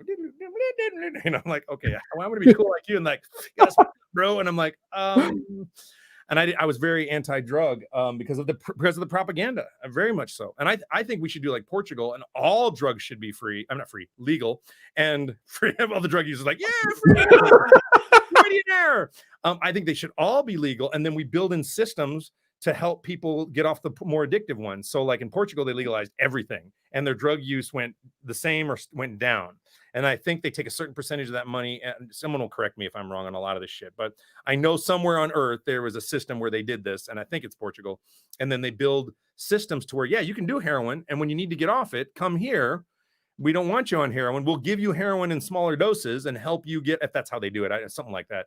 And we'll get you off of it so it doesn't kill you, And so the control around drugs, and then which for some reason randomly reminded me of like why God's so worried about what I'm doing with my penis. Like, it's like the number of like in the Bible, I'm like, you're really very worried about what I'm doing with my junk, aren't you? Like, what it's not really your business unless I'm doing something inappropriate or illegal, which I'm not. So, get the fuck out of my business. It's like, it cracks me up the amount of, there's shadow self, cognitive dissonance, and then the weird anomalies that come out of people's heads with the cognitive dissonance is just, it's laughable. And I hate to laugh because at the end of the day, underneath that, I know there is a deep existential suffering. And that's the reason why these people are doing this. And my whole issue is just, hey, that's fine. Do what you want. Just leave me alone. Don't knock on my door. Don't try to drag me to your cult or your church. And I've analyzed it to the point where honestly, I feel like, I saw the whole Jim Jones Kool-Aid thing growing up on TV. Do you remember, that whole story? Oh, I remember. Yeah. And, how many people was it? Oh, a couple hundred. It was not a ton. It wasn't thousands. I thought it was a few hundred.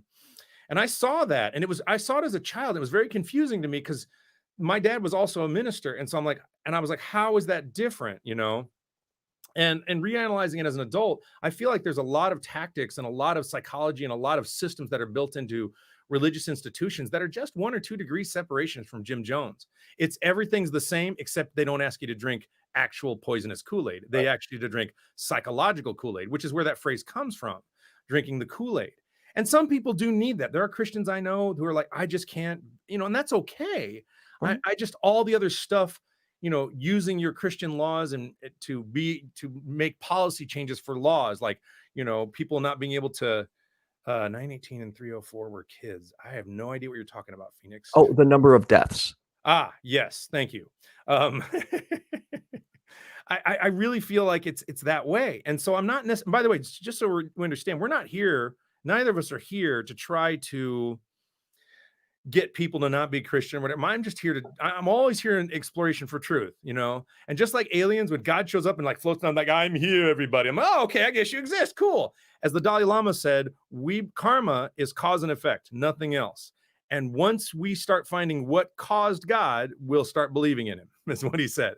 He's basically saying we believe in cause and effect. That's what we believe in. And that's a fundamental truth for me. I believe in cause and effect. And so if God shows up, or aliens, like even with, and a lot of this is what I call emotional spiritual masturbation, even in the New Age community, especially. It's like, ooh, crystals, ooh, man. I'm like, yeah, but you're just oohing and on. Like, what are you actually doing? Like, what are we actually saving a life? Or, it's like when everybody prays for Billy to survive in the hospital, let's all get together, hold hands and pray. And then Billy dies. What do I say? I guess I go, I guess God said no. Like, you know what I mean? Like, why? Why is it, when something good happens, it's God, but when something bad happens, it's not That's God? why when they do that, I'll go, I guess God said no. And you need to accept that your God said no. He said Billy's gonna die. Well, he needed him up in heaven for all that backbreaking work he's got to do. Really? Like, it's just bizarre. And for me, the way I look at it is, and I told my mother this. I'm like, when you talk about the angels and you hand me the Catholic trading cards, which I like to trade, I go, hey, I got a Michelangelo. I just treat them like sports cards, but I'm being irreverent on purpose, because I guess I'm offended that you would put your shit on me, which brings me to that story I told you earlier today, that I hate it when I'm telling something story about my life. Like the circumstances under which I met my girlfriend Bree are pretty crazy and coincidental and magical in a lot of ways. And they're Okay. pretty unique. And like, I was really surprised at how we got together and all the things that kind of accidentally seemed to shove us together. And so I'm telling a relative of hers this story, and this person loves to do this, and I find it so offensive and annoying.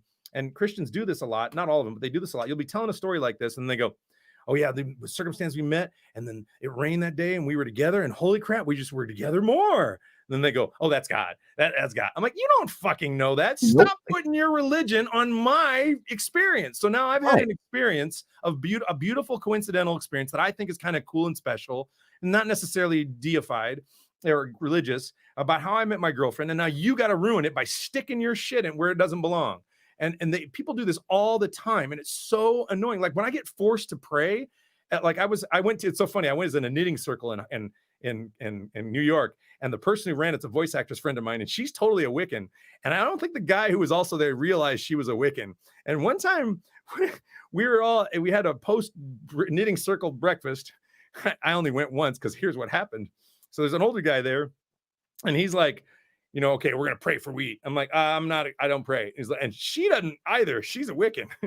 And he goes, we're praying. He got real mad. He made us hold hands and pray. And I was like, all right, dude. And then I never came back. I'm like, if you're gonna have this guy making me pray when getting mad about it when I don't want to pray, so someone asked me to say a Zen Buddhist prayer once as a joke, and I said dinner is, which is a very Zen koan type of thing to say. It just is. If you read enough Zen koans, I think you get what I'm saying. But it's kind of in line with all that. But so I get bothered by that, because where I get frustrated, I'm very supportive of Christians doing their thing, right? And I don't get, and and this is where I get mad at atheists and Christians, because I'm like, I'm a functional atheist. And when I say a functional atheist is all evidence I observe using my own empirical thinking skills, along with other science and other things I observe, points to there is no God. However, until I'm dead, and until say I'm dead and I am in heaven, well then, or I am in some other spiritual realm, or I get reincarnated and I remember it, well then that changes the story now, doesn't it? So when atheists go, there isn't a God, well, they're not right. But the Christians are also not right when they say there absolutely is. I'm saying nobody knows till you're dead, which is why I'm a functional atheist, because I'm going on available evidence day to day, and the available evidence has consistently shown me over and over and over. Oh, I'll tell you about the cosmic nudge too. The cosmic nudge is a good one. What are you going to say? Sorry. I love talking about this shit. But. No, I want you to keep talking. But I think that's an important time to touch the difference on what some refer as hard atheism versus regular atheism. So historically, philosophers would use the definition of atheism as there is no God. Right. However, colloquially today, specifically in America, most people use it as the lack of or absence of a belief in God. So current atheists most of them don't make a positive claim saying there is no God. They just lack the belief in God. However, there are still some atheists that will make that claim. And that's where I don't agree, because to me, saying there is no God, it kind of feels dishonest. I can't prove that to you. Yeah, it is dishonest, And that's why I would never take that position. However, again, as you said, all available evidence points to there not being a God in mind. And then when I would tell Christians, like, then how come my life got better? I had more luck. I got happier. I got everything about my life. I did more good. I was nicer to people. In fact, beyond Buddhism, the thing that's helped me far beyond Buddhism and other religious studies, way more than anything on earth, has been psychotherapy.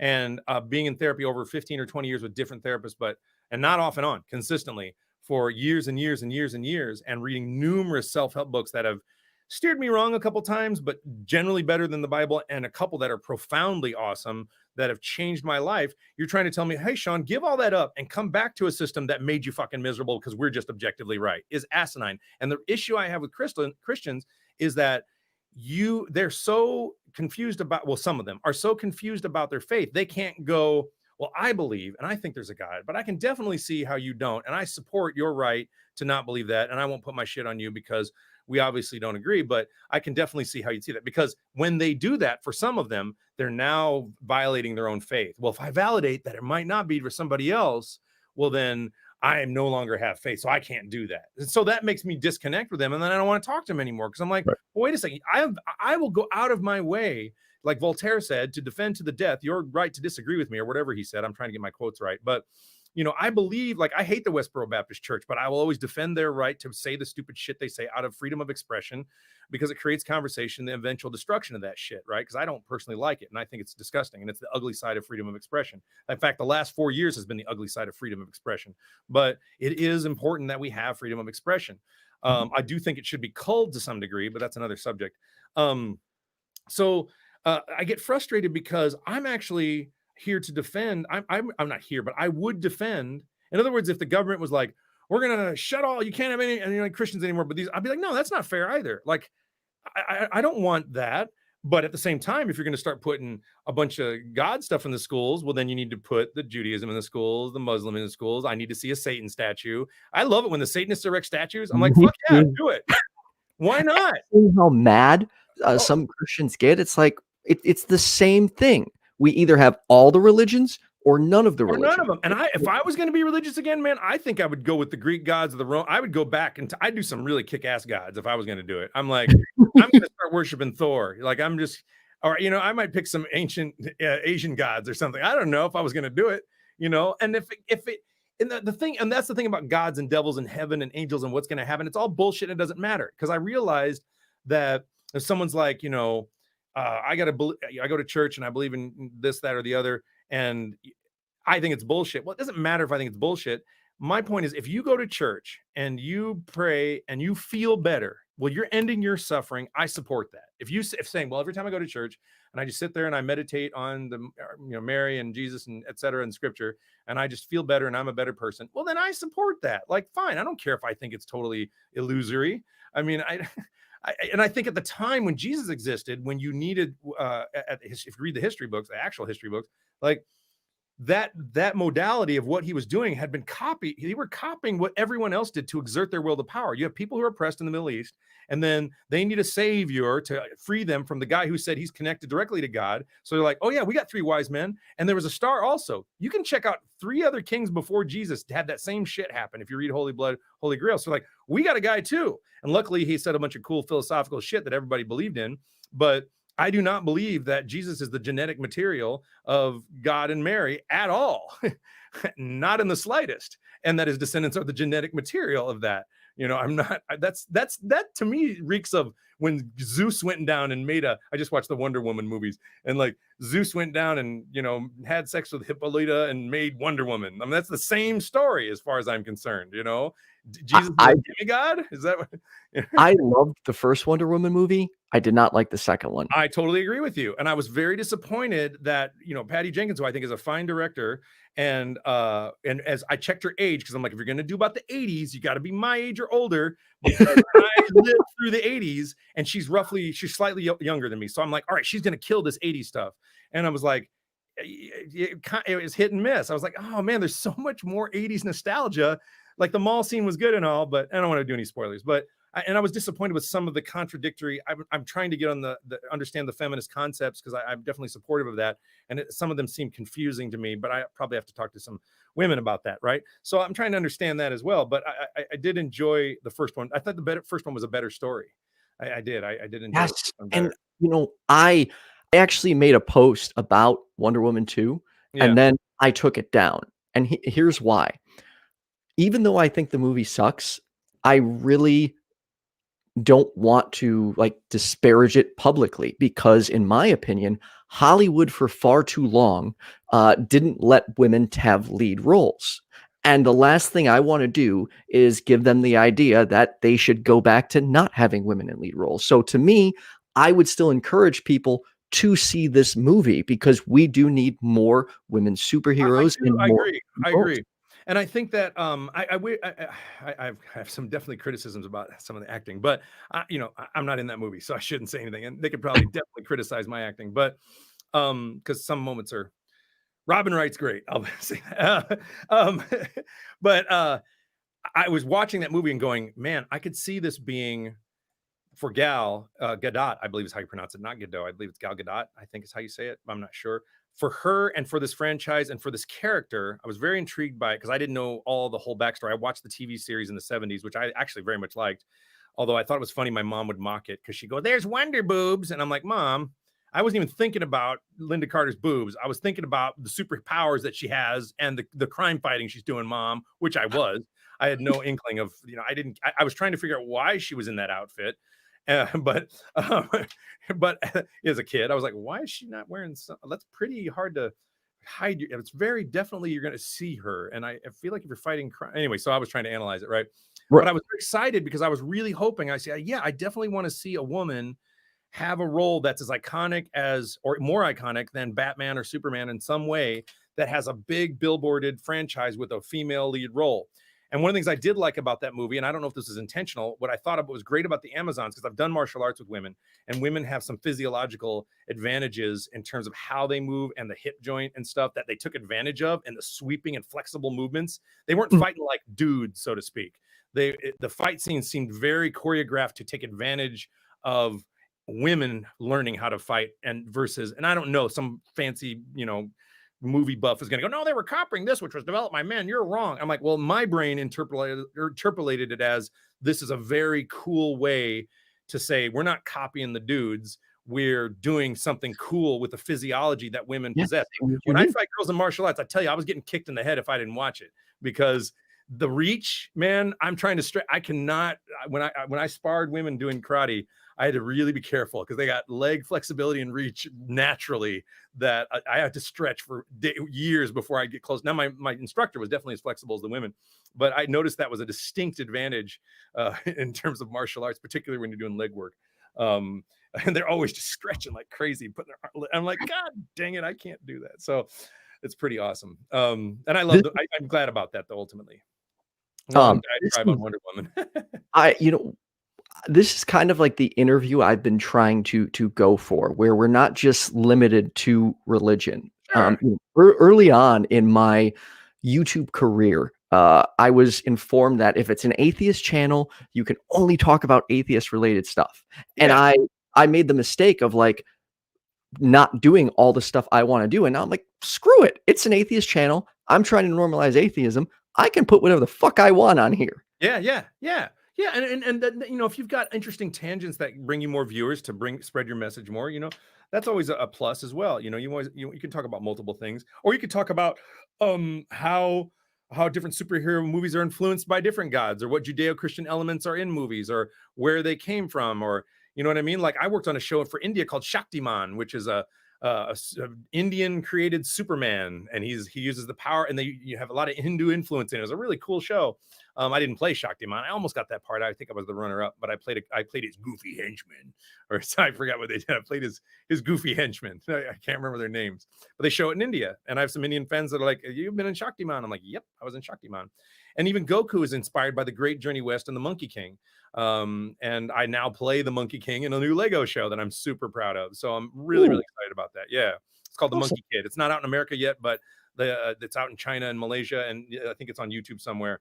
And the cast is amazing and it's awesome. But it's funny because while you were talking, I was thinking about the fact that I may be sending a lot of contradictory messages here, and I realized, at my heart, it's weird. My dark side, I'm a bit of a misanthrope. Like, I am. Like, when I see humans fucking each other and we overpopulate, I'm like, we're gonna get it. Like, and we deserve it. The karma's there. And by karma, I don't mean, people get karma wrong all the time. By the way, those of you who think karma is this, you would be actually wrong. And that is this. Karma is not, people like to deify karma. Karma is simply cause and effect. It is not, okay, so say I yell at a guy and then later I wreck my car. That's not karma. Or I kick my dog and then later I get killed in a car wreck. That's not karma. Karma is I kick my dog and then my dog bites my foot off and I get an infection and die because I kicked my dog and then he bit me. I would never kick my dog, but you kicked my dog and then he bit me and I got it. And that's karma. And so I love it when people say somebody get their just desserts and I'll see it on Twitter. Oh, that's karma. I'm like, you're totally fucking wrong. It's totally annoying. I don't like karma because to me, it doesn't make a lot of sense. Like, let's say something horrible happens to a baby. Right. By some people's standards, does that mean that baby deserved it because they did something in a past life, or they had? Oh, you're talking about that interpretation of karma. Yeah. Oh, okay. Yeah, that interpretation of karma. Overall, I just don't like that whole like you get what you deserve mentality. Like, I literally cringe anytime I see someone say, like, on Facebook or Twitter, like, well, they were asking, they deserved it. You know what? No, people screw up. Yeah. And it doesn't mean that they deserve everything that happens to them or something worse. Like, true. You need to be forgiving, give people a chance. And I would rather like good things happen than wishing for bad things on somebody ever. Oh yeah, absolutely. And I get misanthropic at times because I have my dark side and I'm like, I don't want that to happen. And to reconcile that, what I typically do, and it's not even to reconcile it, I found that it's more about in the moment versus longitudinally. So like, it's easy to go, people are shit when we see all this bad shit happen in the world, right? And I do think, sadly, I think that a good amount of good that's done in the world is in reaction to the stuff that's bad. And I see it consistently, and it does depress me because I don't see a lot of general good, because if there's a lot of general good, there just wouldn't be bad. And then when people try to make the argument, well, you got to have bad to show the good. I'm like, no, you can just have good all the time. It's pretty awesome. You can be nice every day. You can. I mean, I don't do it, but oh, you know what? The whole planet's been good for so long and we forgot what good means. So we should do a little evil for a while so we understand how good. I always hate that logic. Can't have good without the bad. Yes, you can. Oh, yes, you can. For example, if I have this peanut butter treat that I like from Whole Foods, I'm having good without the bad. Because it has none of the shit in it that fucks me up for my health issues. It's just stupid logic, right? So karma, reincarnation karma, aspects of Buddhism where they deify the Buddha. The Buddha was very clear. Siddhartha Gautama was like, I'm just a dude. I figured out a system to help you unattach from suffering, and suffering is caused by attachment.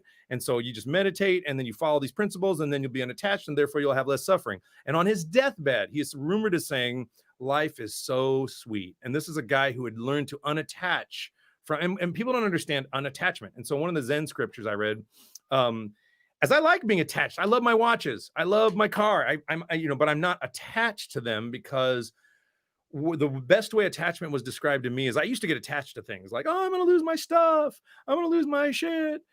I don't know what Cynthia's saying, but whatever it is, thank you, Cynthia McDonald. I mean, I don't know what you're referring to, Cynthia, but so if we can clarify what exactly she's thumbs upping about. And so attachment in Zen Buddhism is like, okay, so I love my watch. I'm having to sell some watches because I bought some nice watches when I had money, and now COVID's making me sell them, which is great. And they hold their value. And that's another reason I buy them, because they tend to increase in value as well. But it's just an object. So the way it was described to me is like, imagine everything you own is a series of waterfalls. And while you own it, you're standing under a waterfall, but then you just step out and you're not under the waterfall anymore. And then you can go to the next one and the next one. So I very much enjoy my watches or the stuff I own when I have them. And when I have to, if they're stolen from me or if they're taken from me. In fact, one time I was doing a lot of Buddhist research, reading, and I'd lost this really great pair of headphones I left at a friend's house and I didn't realize it. And I remember, it was when I was struggling with never clinging to anything as I or mine. I was in my early 30s or whatever. And I left these headphones at a friend's house, and they were Bang & Olufsen, really cool headphones. And I remember having this moment where I was like, God, those headphones. And then I went, you know what?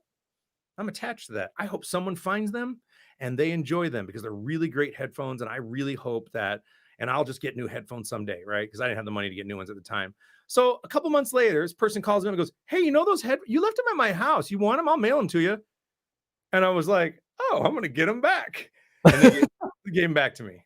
And I was like, I would have let them keep them, but I was like, no, I wanted them back at the time. But and she wasn't into him. She was like, I don't need him. It's fine. I mean, if she said, can I keep him? I really like him. I would have let her have him because I'm like, you've had him for 3 months. It's fine. But, you know, it was a really good exercise for me because I was like, you know, we have, and what's interesting, a friend of mine died 10 years ago. And this person, I'm not gonna say who it was, but it's all right. It's a friend of mine. And that person's dad was a Buddhist. And I went to the wake and he gave a very, very hardcore Buddhist speech to to the group. And I think I was one of the few people in the room who really got it because I could see a lot of people maybe weren't. Basically, one of the Buddhist ideologies is like when we attach to people when they die, it causes suffering. So when they die, you close the book and you're done. And he slammed a book shut and he said, "This person's life's over." And this is her father talking. And so, and he's a Buddhist minister. And so he's basically saying we can't attach. And it hit me hard because I had studied Buddhism at that point, and I'm definitely not a master of it, and I'm certainly not very good at it, but I understand the concept pretty well. Well, I'm not a practicing. And by the way, a friend of mine, before I forget, I want to talk about it later, but we're running out of time probably. Well, I mean, I can talk for a while, but I'm really wanting to get into transcendental meditation. I'm really curious about that. And a friend of mine's, I'm watching it change his life in numerous ways. And I'm like, wow, if it's really changed, I really want to try that. And so, you know, that was a hard speech to hear. And I realized he was right, that being attached, it's not that you don't, it's really tricky. It's not something you don't just cut off and acknowledge like it didn't exist. It's a letting go. It's an acceptance. It was here, you know, our lives here on earth are temporary. You know, I'm 52. I'm going to be dead I might be dead in the same amount of time I've been playing Dragon Ball Goku. I've been Goku 20 years. My mom's 72. Lots of people who are in 70s die. I could be dead in the same amount of time I've been playing this character. And luckily Masuko Nozawa is still alive and she's 86 or something. So I gotta make sure she doesn't win. No, it's a joke. I love her and she's great, but I want her to stay alive as long as possible because I love her work and she's an icon for Japan and many millions of people all over the world. And I hope I can achieve that level of greatness in my own work. But that's a difficult, that'd be a tall order. So, but as far as attachment goes, you know, as much as I can be a misanthrope, I find in my daily life and in my public work, you know, I get a lot of people coming up to me who, and I don't talk about this a lot because people post YouTube videos about me that are negative. And I think what hurts my feelings sometimes, which is my ego's involved to some degree, is that there's a lot of good I do behind the scenes that I don't talk about because I don't want to virtue signal. I think it's egoic and narcissistic. And when people post these things, they don't say the 10,000 other times I was nice to people, or the times twice earlier this year, I talked to 2 kids on the phone who are dying of cancer, who want to talk to me before they die, you know, for free. I don't charge for that shit. You crazy? And I don't talk about that stuff because it's private stuff and it's a private moment. And you have to really wrap your head around, it's hard for me to talk about because these kids, but you have to wrap your head around, like, you can't just show up if you're talking to a 12-year-old who's dying of cancer. You can't just get on the phone and you have to really wrap your head around the magnitude of what they're dealing with. And so the times I've done this, I've called the parents and said, like, okay, we got to talk. This is a big deal because how you talk, they just want to, a lot of times the parents are kind of clueless and they just want to throw you at their kid. I'm like, no. You have to very carefully, this is a person who doesn't really understand in broad terms what a long life really is. 12 years is not a long time. And they don't understand what this means. And so you don't want to go in there with like, you know, hey, I'm going, happy day, everything's nice, you know, and you also don't want to go in there, you know, like, hey, I understand you're dying. I just try to meet them with whatever they want to talk about and whatever they want to do. And then you just keep it as light and as I just try it. And if they want to hear a voice, I will try to say something very appropriate. I don't talk about all that shit or going to children's hospitals or whatever, because I don't feel like I should have to, you know, I'm doing it on here because it's we're talking about spirituality and religion and et cetera. And I'm just like, and my reputation to some degree. And I don't necessarily need to fix that because people who know me and love me in my core group and my Twitch and people who watch me, they know that, yeah, I'm a mixed bag and I'm ultimately, you know, trying to do better for myself and better by myself and better by others. And I'm a person with massive flaws and massive stuff, but I definitely have put in the time and energy to figure out what the fuck is wrong with me and what's right with me and accentuate the positive. And so the bottom line is, you know, for me, even though I can be misanthropic, I have tremendous empathy for anybody who's suffering, and so people comes to me and they're like, want to talk to me at my table about their husband dying, and they watch Dragon Ball together. I gotta pull them aside. This is not a public thing. We're not, you know. And to understand that, you know, you have a character that you play that has that kind of power, and I'm very aware of what the illusion is. I'm just a guy who acts. Right. I'm an emotional illusionist is what I do. I create emotional illusion by acting and affecting you emotionally. And it's very important that I do that well, because I want you as a little kid, when you were watching Dragon Ball when you were little, Ethan, perhaps, if you did, I don't know, or whoever, I have up? okay. Full confession. Yeah. I actually have a couple Dragon Ball Z tattoos. That's So awesome. growing up, my brothers and I watched it together. Like every day we got together. So after my brother passed, I was like, what is the thing that was something we loved and did together? And it was Dragon Ball. So I got the 3-star Dragon Ball on my chest to represent myself and my 2 brothers. That's beautiful. Oh, And if I was a part of that in some way, I'm fucking honored. That's beautiful. You were. I've Well, just in the not Japanese said a version or word whatever. because I wanted to keep this about other things. But That's okay. yes, I think that. Thank you. I'm sorry, I get nervous. I don't take compliments well. I appreciate that. Thank you for saying that. And I think when I was recording all that stuff, and to this day when I do it, and this is the reason I get real sensitive about people messing with canon and art and just trying to fix, you know, representation by just plugging in different representations and different alternate universes and timelines. The reason I have an issue with it is I approach art from a perspective of, I need the canon to be so concrete that those characters are just as believable as Benjamin Franklin. And when you have multiple timelines in the Marvel universe, or when I was watching the J.J. Abrams Star Trek movie, I got pissed off because I'm such a stickler for canon that halfway through the movie, I was like, wait, Spock's mom's not dead. Vulcan's not blown up. What the hell's going on? And they're like, it's a separate timeline. I'm like, well, I don't give a shit about this timeline. You just weren't creative enough to do something cool. So you said, oh, I'm going to do a separate timeline. And that's just like that. To me, that's the same trope as like, it was all just a dream. Oh, we could. I hate that. Oh my God. It's an easy, cheap way out. It makes the story less powerful. It makes the canon less powerful, and it has a less profound effect on children. And so when I was a kid, you know, and that doesn't mean I don't want representation. I want writers to write new characters that give accurate representation to every ethnicity, gender, orientation, etc. And that way, instead of repurposing stuff, which ruins my childhood and half-asses theirs, they get what they want, which I can also enjoy, and my childhood doesn't get ruined as well.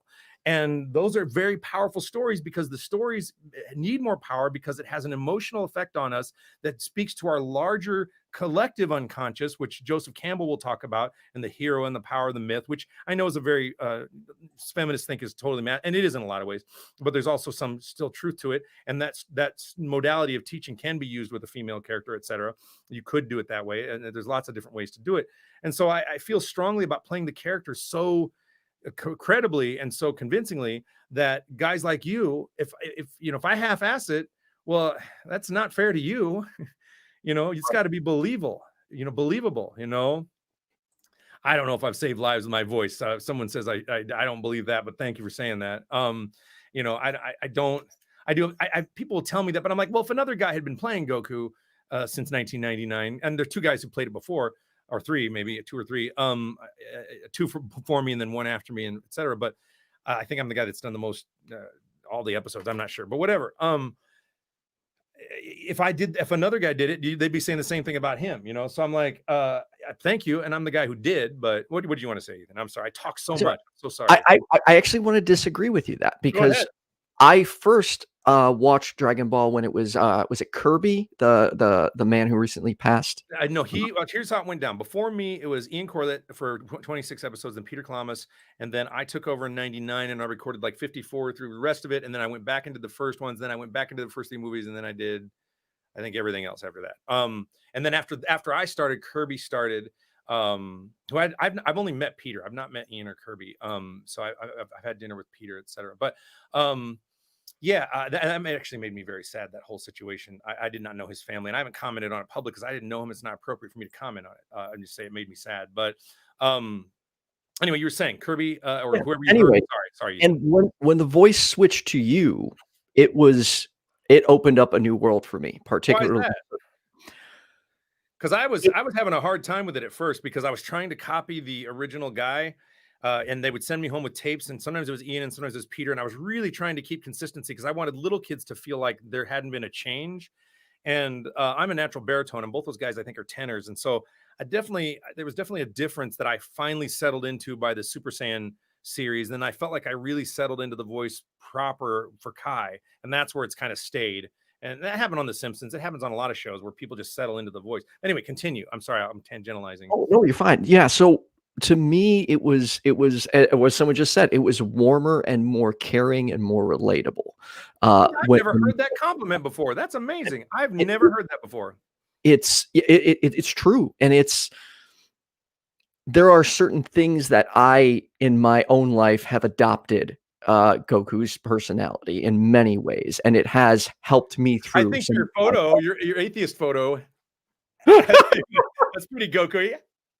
You know, your thumbnail for your show. That's it. I'm the fun, goofy guy. I often put myself into bad scenarios, odds stacked against me, like whatever. I'm gonna hope for the best. Let's see what happens. Oh yeah, and it works though. For me, it works. I'm super impressed with you with your story because you're a guy who's tackling a very difficult space, religion and atheism, etc., in a way that doesn't seem to really have any drama based on all the videos you've sent me and all the people you talk to. And you send me videos with other people's drama. That guy we talked about who's, trying to do a good job, but is a little surly.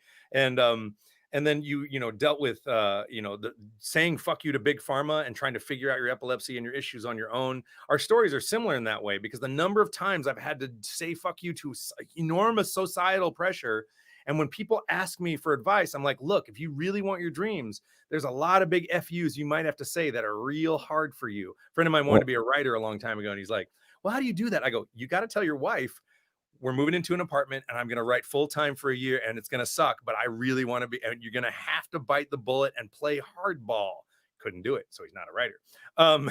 Could be later, maybe after his kids are grown, but once you have those kids, you ain't going to be a writer unless you're real selfish because kids take a lot of time. That's one reason I don't have kids is I knew that I was not psychologically equipped to deal with them because I had been abused and I was afraid that it was something I would do if I had children, which I don't feel now. But in my 20s and 30s, I was like, I don't want, and I wasn't talking about sexual abuse, by the way. I was talking about just, I had been beaten a lot and I don't think I would ever hit a kid, but when you get beaten, you don't trust yourself. So I was like, I don't, and I was also a very verbal yeller. And my mom was a verbal yeller. And I don't want to say, I just will not do that to a kid. Right. And it's something I've worked on for the last 20 years. And a lot of it had to do with head injuries and my diet and poor upbringing, a lot of things. And I've the last 5 years really honed in on what has been going on. I've done a lot of interesting things that you and I've talked about outside of this, that to change, how my set point of where my emotions, go. And I channel a lot of those emotions into a lot of the characters I play, which makes me, a lot of what makes me good at my job is also makes me a bad human. Because I get paid to be very reactive. I'm very reactive. And with the Meisner method is all about reaction. And so I'm really primed to just react instantly. And so when you're in a romantic relationship or you live with a woman, reacting instantly is not a good thing. Well, in any type of relationship. Any type of relationship. But any type of relationship. But in my particular case is what I mean, especially when you got a girlfriend like mine who's like really not very reactionary and is a very calm individual. And you're just like, and I just, so it's been problematic. And Bree is probably the most patient woman I know because I'm definitely far from perfect. Yeah,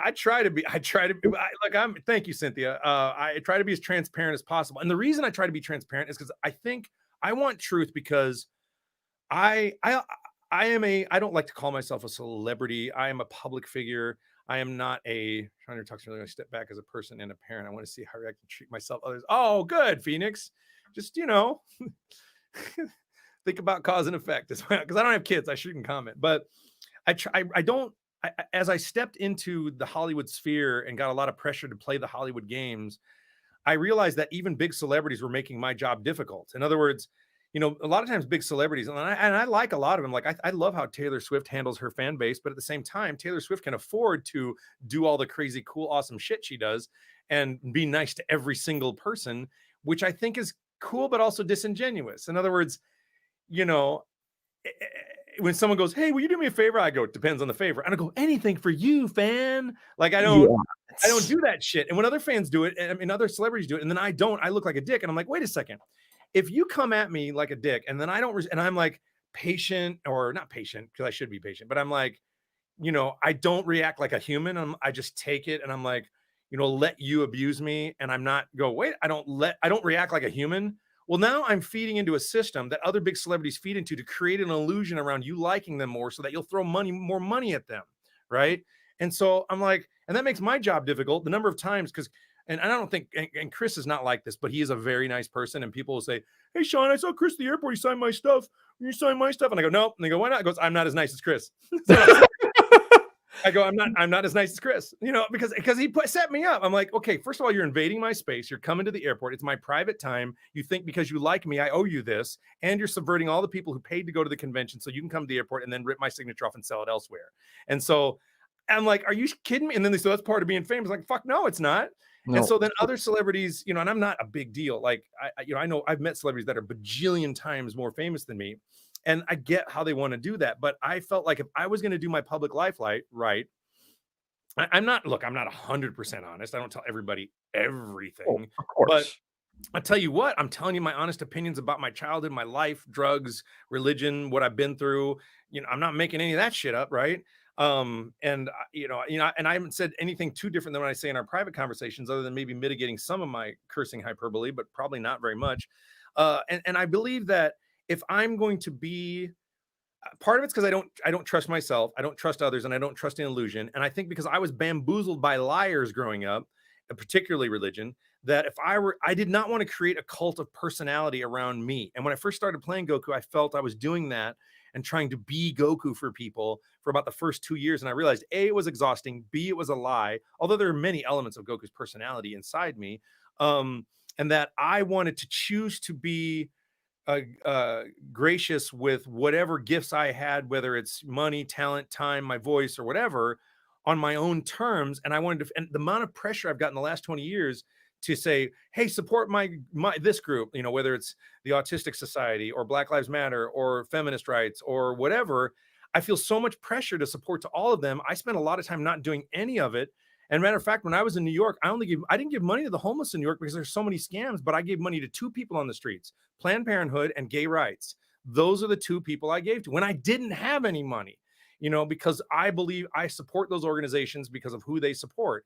And I gave to homeless people every once in a while, but there are a lot of guys. In fact, I saw 2 homeless people arguing on the train once. Actually, no, it was a homeless guy and a non-homeless guy. And it was one guy telling the other guy, the guy who had a job, telling the other guy, and I remember who it was because I have his speech memorized from the subway train because he was on it every day. And he goes, you should get a job. And the guy goes, I have a job. I make $300 a day doing this. That's how I just do the voice because that's how he's talking. His name was Teddy. He talked like this. And that's how he talked. So the guy talking to him said, you should get a job. And the guy said, I have a job. I make $300 a day doing this. And I'm like, so you just been scamming us this whole time. And then I thought, I don't make $300. And I was on Dragon Ball at the time, by the way. This was after I moved to New York. I was like, I don't make how can I get $300? Maybe I'll get on the subway and start making $300 a day. So, but the weird thing was the week I moved to New York, I had no money. I moved to New York on $5,000 and that was it. And that was all I had and no job. And that's not a lot of money in New York. And so this lady came up to me and it was before I kind of got inured to not give money to everybody on the street because some of them are homeless and a lot of them are lying. And it's hard to tell. Right. And I didn't have money. She goes, you got any money? I'll give you one of my scarves or whatever. I forgot what she talked about. And she gave me this scarf. And I said, sure, here's $20. And I gave her $20, right? I still have that scarf. And I use it as a reminder to see how my neuro associations with money have changed over the years. Because I still give a lot, but I'm very judicious about how I do it. I overtip. I pay for hard work. I don't give to any random person on the street. I assess the situation and I give to organizations I trust when I can, right? And I had to figure out on my own time. I got the church telling me what to do, my dad telling me what to do, my fans telling me what to do. And I'm like, I'm not even a big fish. And then I thought about it. And I developed a friendship with my now business manager named Aaron Coney.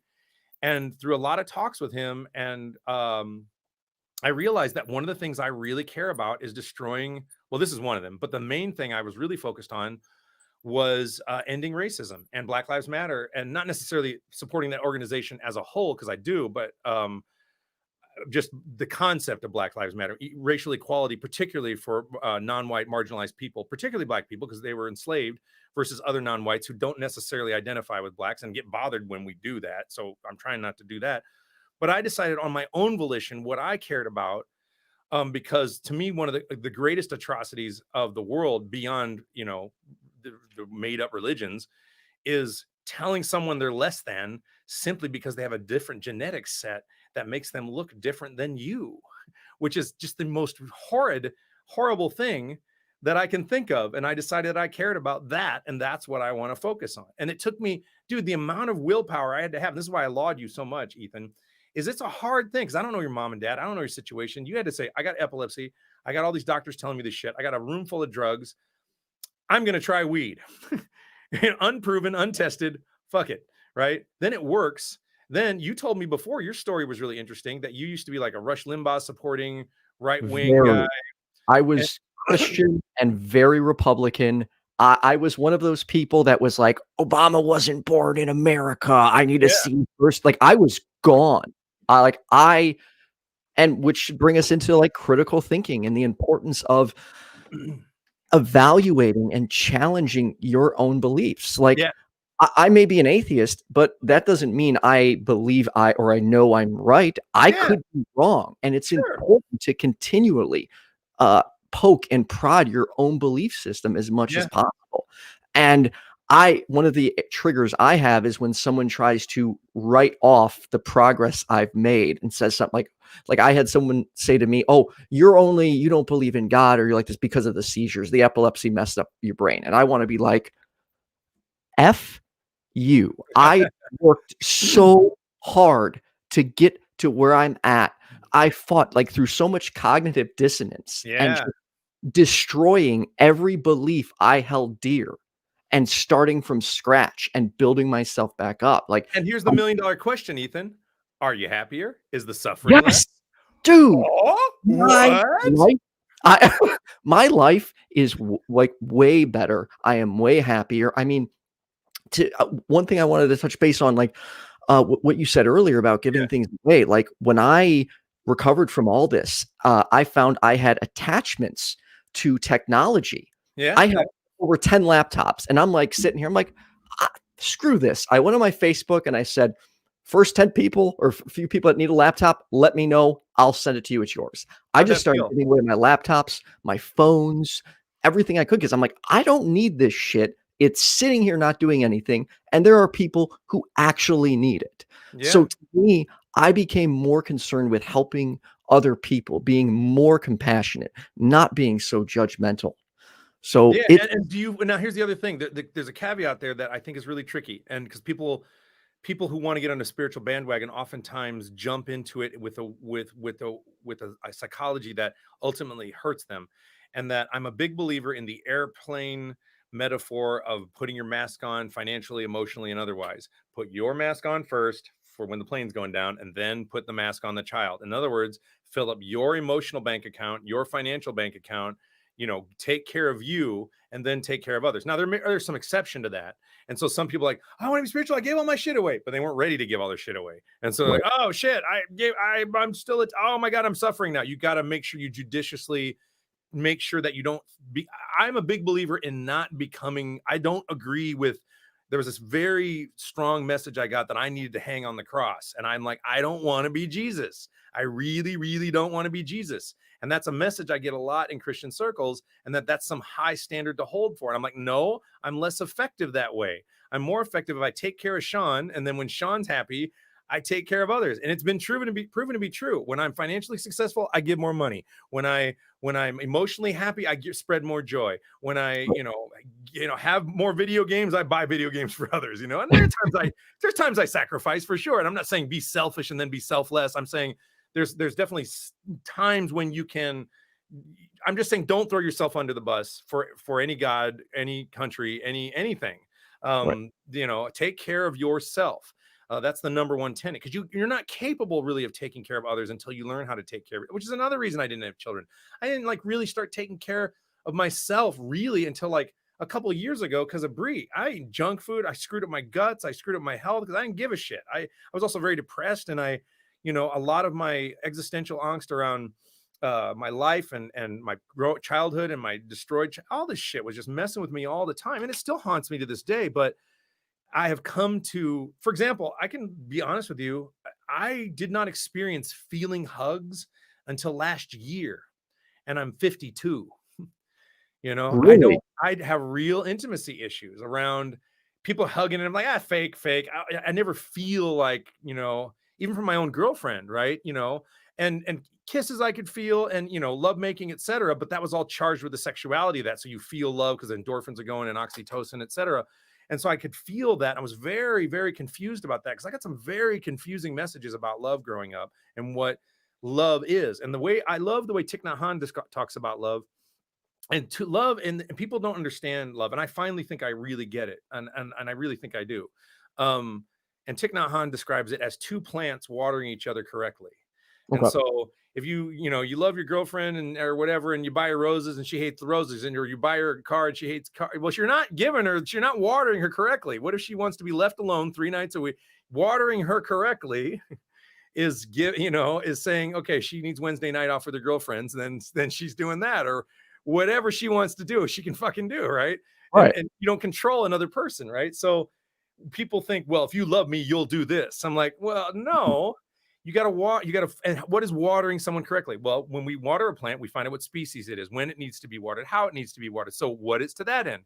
We study the person's life. We study their soul. We study who they are. We learn who they are. We find, you know what I'm saying? That's what you do in a relationship, which took me many, many, many years to understand that. And I think I also don't trust a lot of love because the word is thrown around in so many religious circles, and it's thrown around in so many. So Neil Peart never wrote love songs because he thought they're bullshit. The love songs are riddled with unhealthy, codependent, fucked up ideas.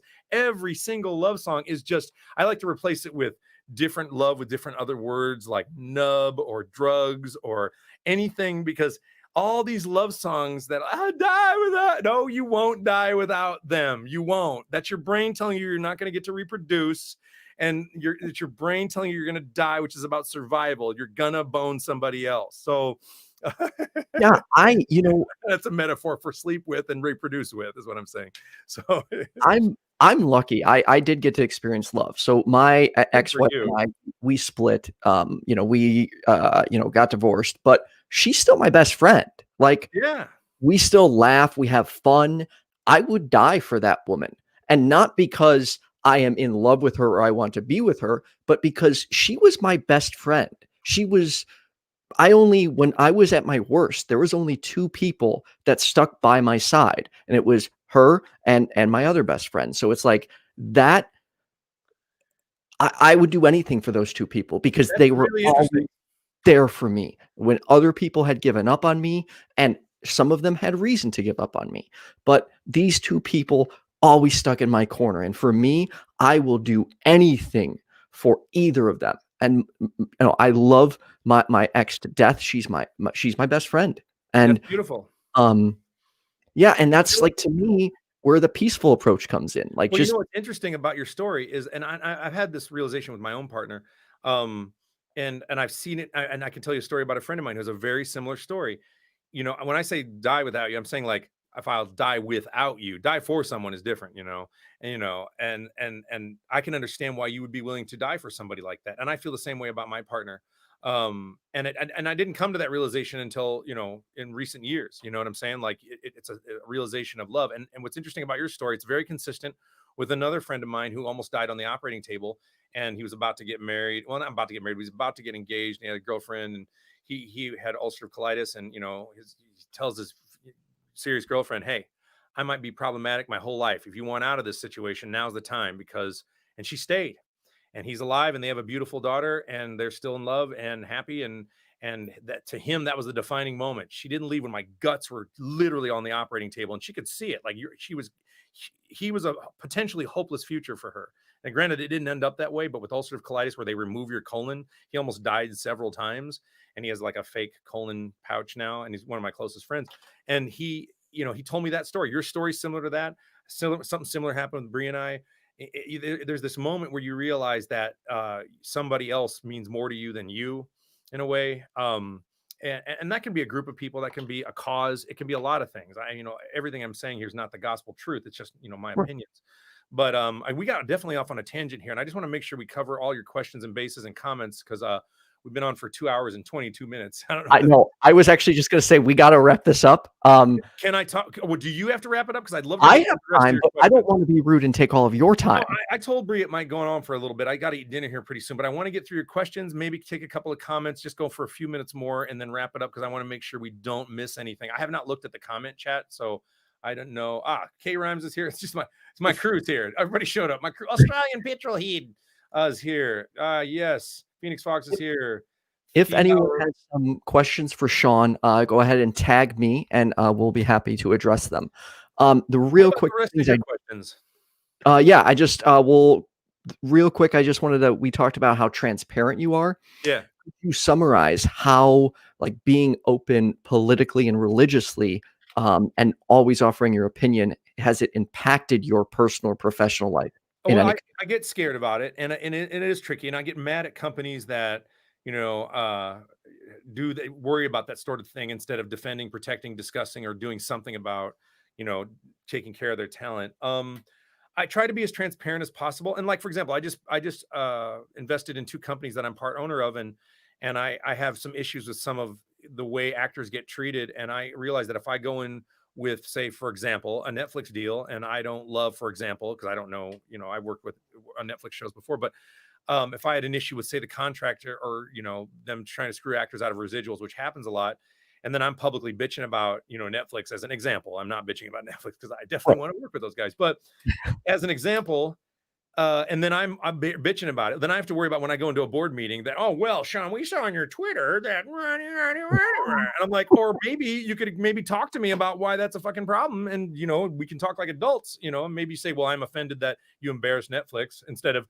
we'll never work with you again. I'm like, it's just so stupid, and everybody just gets so scared, and I do worry about it, and I do worry about having, one of the reasons I haven't had a Twitch is, like, when I'm doing cons all year, last thing I want is cameras in my house.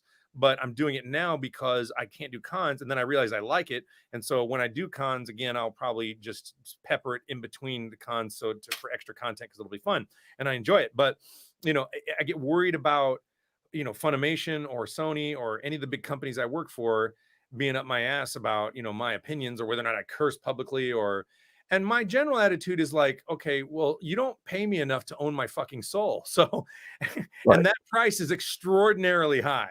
Like, because I'd have to compromise so much. I don't know what that price is, but it basically equals more money than you can ever give me. So, why do I? So you want me to pay me shit and then also control what I say publicly and fire me? Like, seriously, go fuck yourselves. I'm not saying that to those companies, but if a company did that, it's below, and it happens to a lot of people, and then everybody's scared. And then what happens is you have conundrums within SAG versus non-union, to where people are afraid to talk, and then when they do, and then when we go on strike, people walk on the card because they still want to work, because actors just want the work, and then producers use that against us to make more non-union work, and then we can't really do a proper strike, and then everybody's fucking each other. And I'm just like, geez Louise, man, can anybody with any integrity step forward and just do the right thing here? And at least mostly, because I get some people have to work, especially during COVID. You have to do a non-union job sometimes if you're union during COVID. And I get that there's complex machinations, but this problem ain't not going to go away. These problems are not going to go away just because you start shutting people up or cancel. Don't even get me started on cancel culture. That's ridiculous. I hate cancel culture, man. Well, I hate cancel culture because in some cases I understand that a person needs to be canceled because they're so powerful and done something so egregious that the person who's been victimized has no power.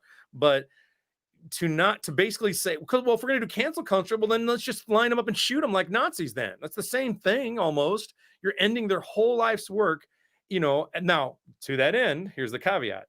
Say, I'll use Harvey Weinstein as an example, since he's a public figure, and I don't mean to talk disparagingly about him, even though he's probably a piece of shit, because he did some pretty awful things.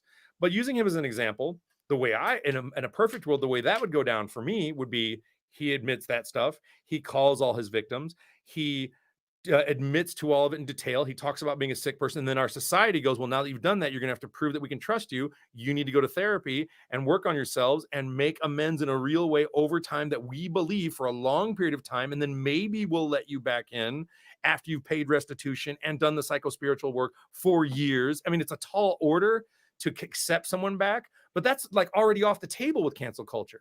Should Louis C.K. not to get to do comedy ever again for the rest of his life? No, he should pay his victims. He should apologize to them. He should commit to, doing psychotherapy. And if it was me or some situation, I'd say, put the cameras in the freaking doctor's office. Well, I'll let you see inside my soul, inside and out. And I would absolutely want to make amends with anybody in any real way publicly, not without any expectation that I'd get my job back. Because the thing is, you have to do that and do the work and then be a better person. And if someone wants to trust you again, that's up to them. You can't say, I did the work, so can I have my job back? You don't, because then you can't trust them because you think that they're doing the work just to get their job back, right? And so that's a trust issue. But to say that it's undoable and cancelable, or when someone just gets canceled for saying a phrase wrong, or maybe some outtakes were released to distract from someone who's a sexual predator for something, that could happen also.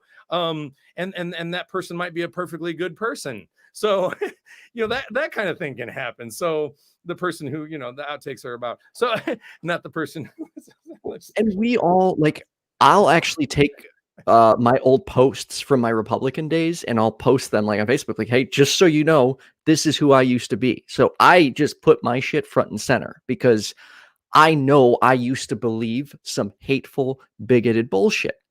I'm not that person anymore. I'm super impressed with you. And that's cool. And that reminds me of when people again, put shit about me on YouTube, make a video about it, and then try to make money off of it. And I'm like, okay, you can do that. I don't mind. You're right. I did do that. Maybe I was a dick that day, but did you list the other 10,000 times I was awesome over the course of the year when I met 10,000 fucking people? No. Exactly. No, it's a sharpshooter fallacy. They pick the one bad thing you did because apparently you're not allowed to be human, and they pick you apart for that. And that's the culture I want to cancel. Those are the people I want to cancel. I want to cancel you till you go back to critical. In fact, the one thing that bothers me about my young fans, and that if people want to look up to me, the thing I worry about that is lacking broadly amongst my fan base, not my fan base, but the fan base, because my fans are actually pretty awesome. But but generally across the board, with the exception of my core group, and you know who I'm talking about, is a profound lack of critical thinking skills. Hello, Saiyan Princess. I know who you are for the same one that's on my Twitter. The profound lack of critical thinking skills, and I'm more so than my peers when I was growing up in high school. And I'm like, what happened to the education system? What happened to questioning anything? What happened to oral dialogue and discussion, and intellectual thinking, out loud in a public forum? Sean said this in public, therefore he's really? Because that makes me just want to blow up some fucking buildings, which I'm not going to do, obviously. But, that's how mad it makes me. End of Fight Club where they blow up all the buildings. We all have fantasies, but that's not something, I would definitely recommend at all, ever. But, it frustrates me. And all I'm trying to do is be a good voice actor and entertain.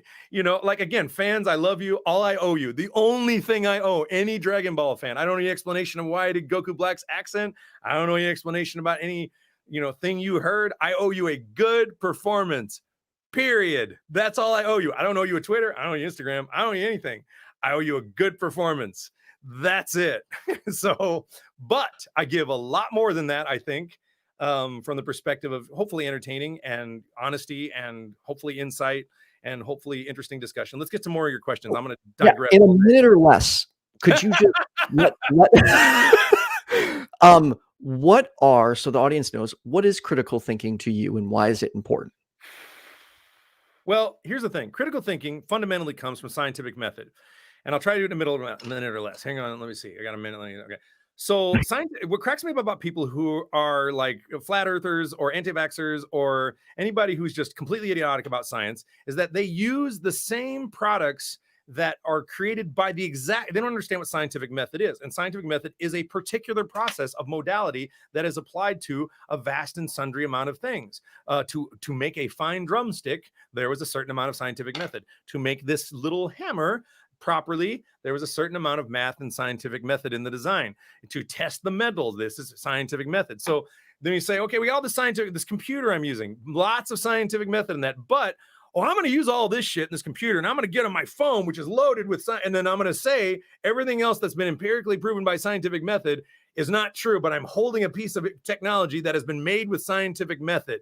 So those guys are dumb, and well, they're not dumb. They're just lacking critical thinking. Sorry, I should not say that. When I say dumb, I mean not educated enough to understand the complex. And by the way, it is a circuit in your brain. For example, when I was studying math and when I was studying really intense music, I could feel my brain changing, and I'd wake up and I would just know shit. Your neurosynaptic, and all of a sudden they'll have that day where you wake up and like, I wasn't always a good critical thinking skills thinker.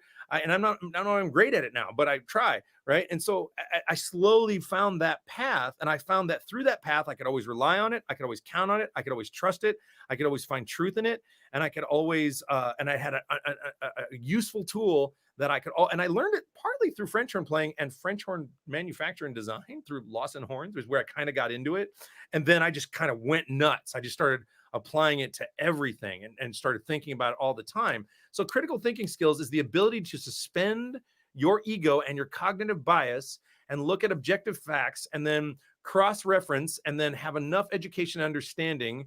That's why I know there's no deep state bullshit. And I know why I trust these people that people say have been misled by Obama and Mueller and all these people who are very credible, because I know people who've gone to those law schools. I've hung out with them. I also have my own set of critical thinking skills. I've also read and studied and analyzed a bunch of shit. So when I see some bullshit on the news that is like fake news, well, here's the first thing I do that a lot of people who buy fake news don't do. You know, someone will say to me, well, you know, Trump's doing great shit and Obama sucks and blah, blah, blah. I'm like, really? Okay, now I got to go check that out. Let me go find 10 different news sources that are all reputable. Let me see what everybody's saying. Let me see what people I respect are saying. Let's see what people are retracting is saying. Let me juxtapose that against my own logic. And nobody wants to do that kind of work. And I will do that. Man, you know how many hours I spent looking at dressers before I bought a dresser? By the way, Baz, I got the dresser, and I got to send you a picture of it. The dresser I bought based on roughly on the money that was given to me on my birthday by Baz, who was in my Twitch. And I finally got a dresser that is really awesome, and it arrived the other day, and I love it. And I spent like weeks critically analyzing, imagining. I do that same thing with news stories. And if people don't want to go to the trouble to do that, particularly if you're a voter, we are fucking doomed. And we got doomed the first time 4 years ago. And it was not a witch hunt. It's obvious and absolutely clear. It is so clear. And so I'm like, it blows the level of denial and lack. Well, you can just say I'm wrong. I go, yes, I can, because I spent a fucking lot of time thinking about it. And not just because I did these procedures, and those are juxtaposed against other things I intellectually know, which is juxtaposed against all the systems we use to trust, which they refer to as governmental traditions and institutions. And there's a reason these things are in there, because people invariably, like little rats in a cage, try to steal the gems. And that's what they do. That's why we have an emoluments clause. That's why we have all this shit, because humans can't be trusted generally, which is part of our biology to a certain degree, part of our nurture, etc. So that's a 2 or 3 minute answer on the question. Critical thinking skills. And I want to keep going. I want to get to all your questions, Ethan. No, okay. So I do have one from the audience. Is what does Sean think about COVID hoax theorists? I think they're absolutely wrong. That's what I think. 100% wrong is what I think. I know a lot about viruses. I talk to my doctor regularly about it. I'm very aware of how biology works. I have had friends die from COVID. It is not bullshit. It is not a hoax. It was not invented. I looked at I read the white paper on the vaccine, which I was surprised on the vaccine. I did not trust that at first, because we've never successfully created a DNA virus. I mean, a vaccine for a DNA virus. I was vaccinated growing up. I do not have autism. Millions and millions of people have vaccinated. They debunked that a long time ago. The reason people, anti-vaxxers, say that is because their ego can't help the fact that, here's the way I think, their ego is so big or so fragile that they can't accept the fact that their egg and their sperm made some damaged DNA. And I say damaged, I mean, I shouldn't put it that way, but it's because I don't like to I don't want to disparage autistic people. But what I'm saying is, like, DNA that did not come out in a way they expected. And so they don't want to blame themselves. So they have to blame vaccines because it can't be me. I think it's an ego thing. I really do think that the anti-vax thing comes from ego, because the science is overwhelmingly clear. And people don't realize how bad the bubonic plague was, how bad polio was. They don't get it. I mean, and what really cracks me up, like people like Mitch McConnell and shit, and people who don't want to take the vaccine. I'm like, well, let me ask you a question. What is the threshold of how many people need to die before you'll start believing this shit? Because right now it's kind of at a middling threshold. And I'm like, but if it was the bubonic plague and 45 million Americans were dying in the street every day, like it did in the Middle East, I mean, the Middle Ages, maybe throughout, I think it went through the Middle East also, but you're going to have sing a very different tune, Mitch McConnell, aren't you? So you're basically saying, I'm okay with this many people dying, but if it gets really bad, then we'll do something. Like, that's what you're saying. So just, you need to go to all those funerals and look those people in the eye.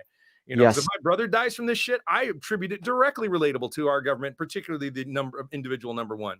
If my brother dies from COVID, and I will definitely intellectually and hopefully someday in the future hold them responsible, but I doubt that would ever happen because I don't have that kind of power. But yeah, that's bothersome to me. Yeah. So let's go more questions. Sure. Last two, or one just said, wants to get another Buddhist friend of mine wants to get dinner with you when you're in, if you're ever in Chicago. That is certainly a possibility. I do take offers like that, but I have to get to know people before I do that. As cool as this person seems, I'll take you to dinner if you ever come to Chicago. Okay. Wait, are you in Chicago? Wait. Yeah, I'm up in Chicago too. Why do I think that you're in Florida? This whole time I think you're in Florida. Maybe because of the shirts. I don't know. I don't know. For some reason, I've thought you were from Florida this entire time. I don't know. Yeah, that's definitely a Floridian style of colorful shirt. Yeah, and then if Ethan's there, I'll go. And I'm sure you're an awesome person, but I have to be very careful because random people ask me, and I'm like, what am I? Yeah. I don't know you, but I appreciate it. That's sweet. And then last question. You had said in one of your interviews that at some point you will be hiding from the world. You'll give up your social media and go hide away. Yeah. I'm a little bit of a misanthrope. And I think part of it is it won't be anytime soon. I could see that happening in maybe 20 years, 25 years, maybe a little earlier. It also depends on a lot of factors, my health and my eagerness. There's a lot of psychic energy and psychological energy I have to deal with. I'm a very psychologically sensitive person, and I'm very sensitive to a lot of things. And so, doing 15 conventions a year, pretty much, when I'm done signing after if I sign in 8 hours in a day, when I go to my hotel room, I literally lay in the bed and stare in a dissociative state at the ceiling for about 3 hours. And dinner shows up and I'm like, wait a second, I got to get dinner. It's late. Like after I can't handle it. And so when you have Twitter, like when social media came out and Facebook, I knew it was going to exacerbate narcissism, and it has. I think Twitter, Instagram, Facebook are the absolute scourge of humanity, and you should watch this social network. I do use all those platforms. It is part of my job, and I hate that it is. I just want to show up and act and get a check. But I got to do this other stuff, which I do enjoy. It's a double-edged sword. And in the social dilemma, they point that out. They say, look, there are two different worlds going on in the social media thing. One is actually very, very good. And that's true. There is some good.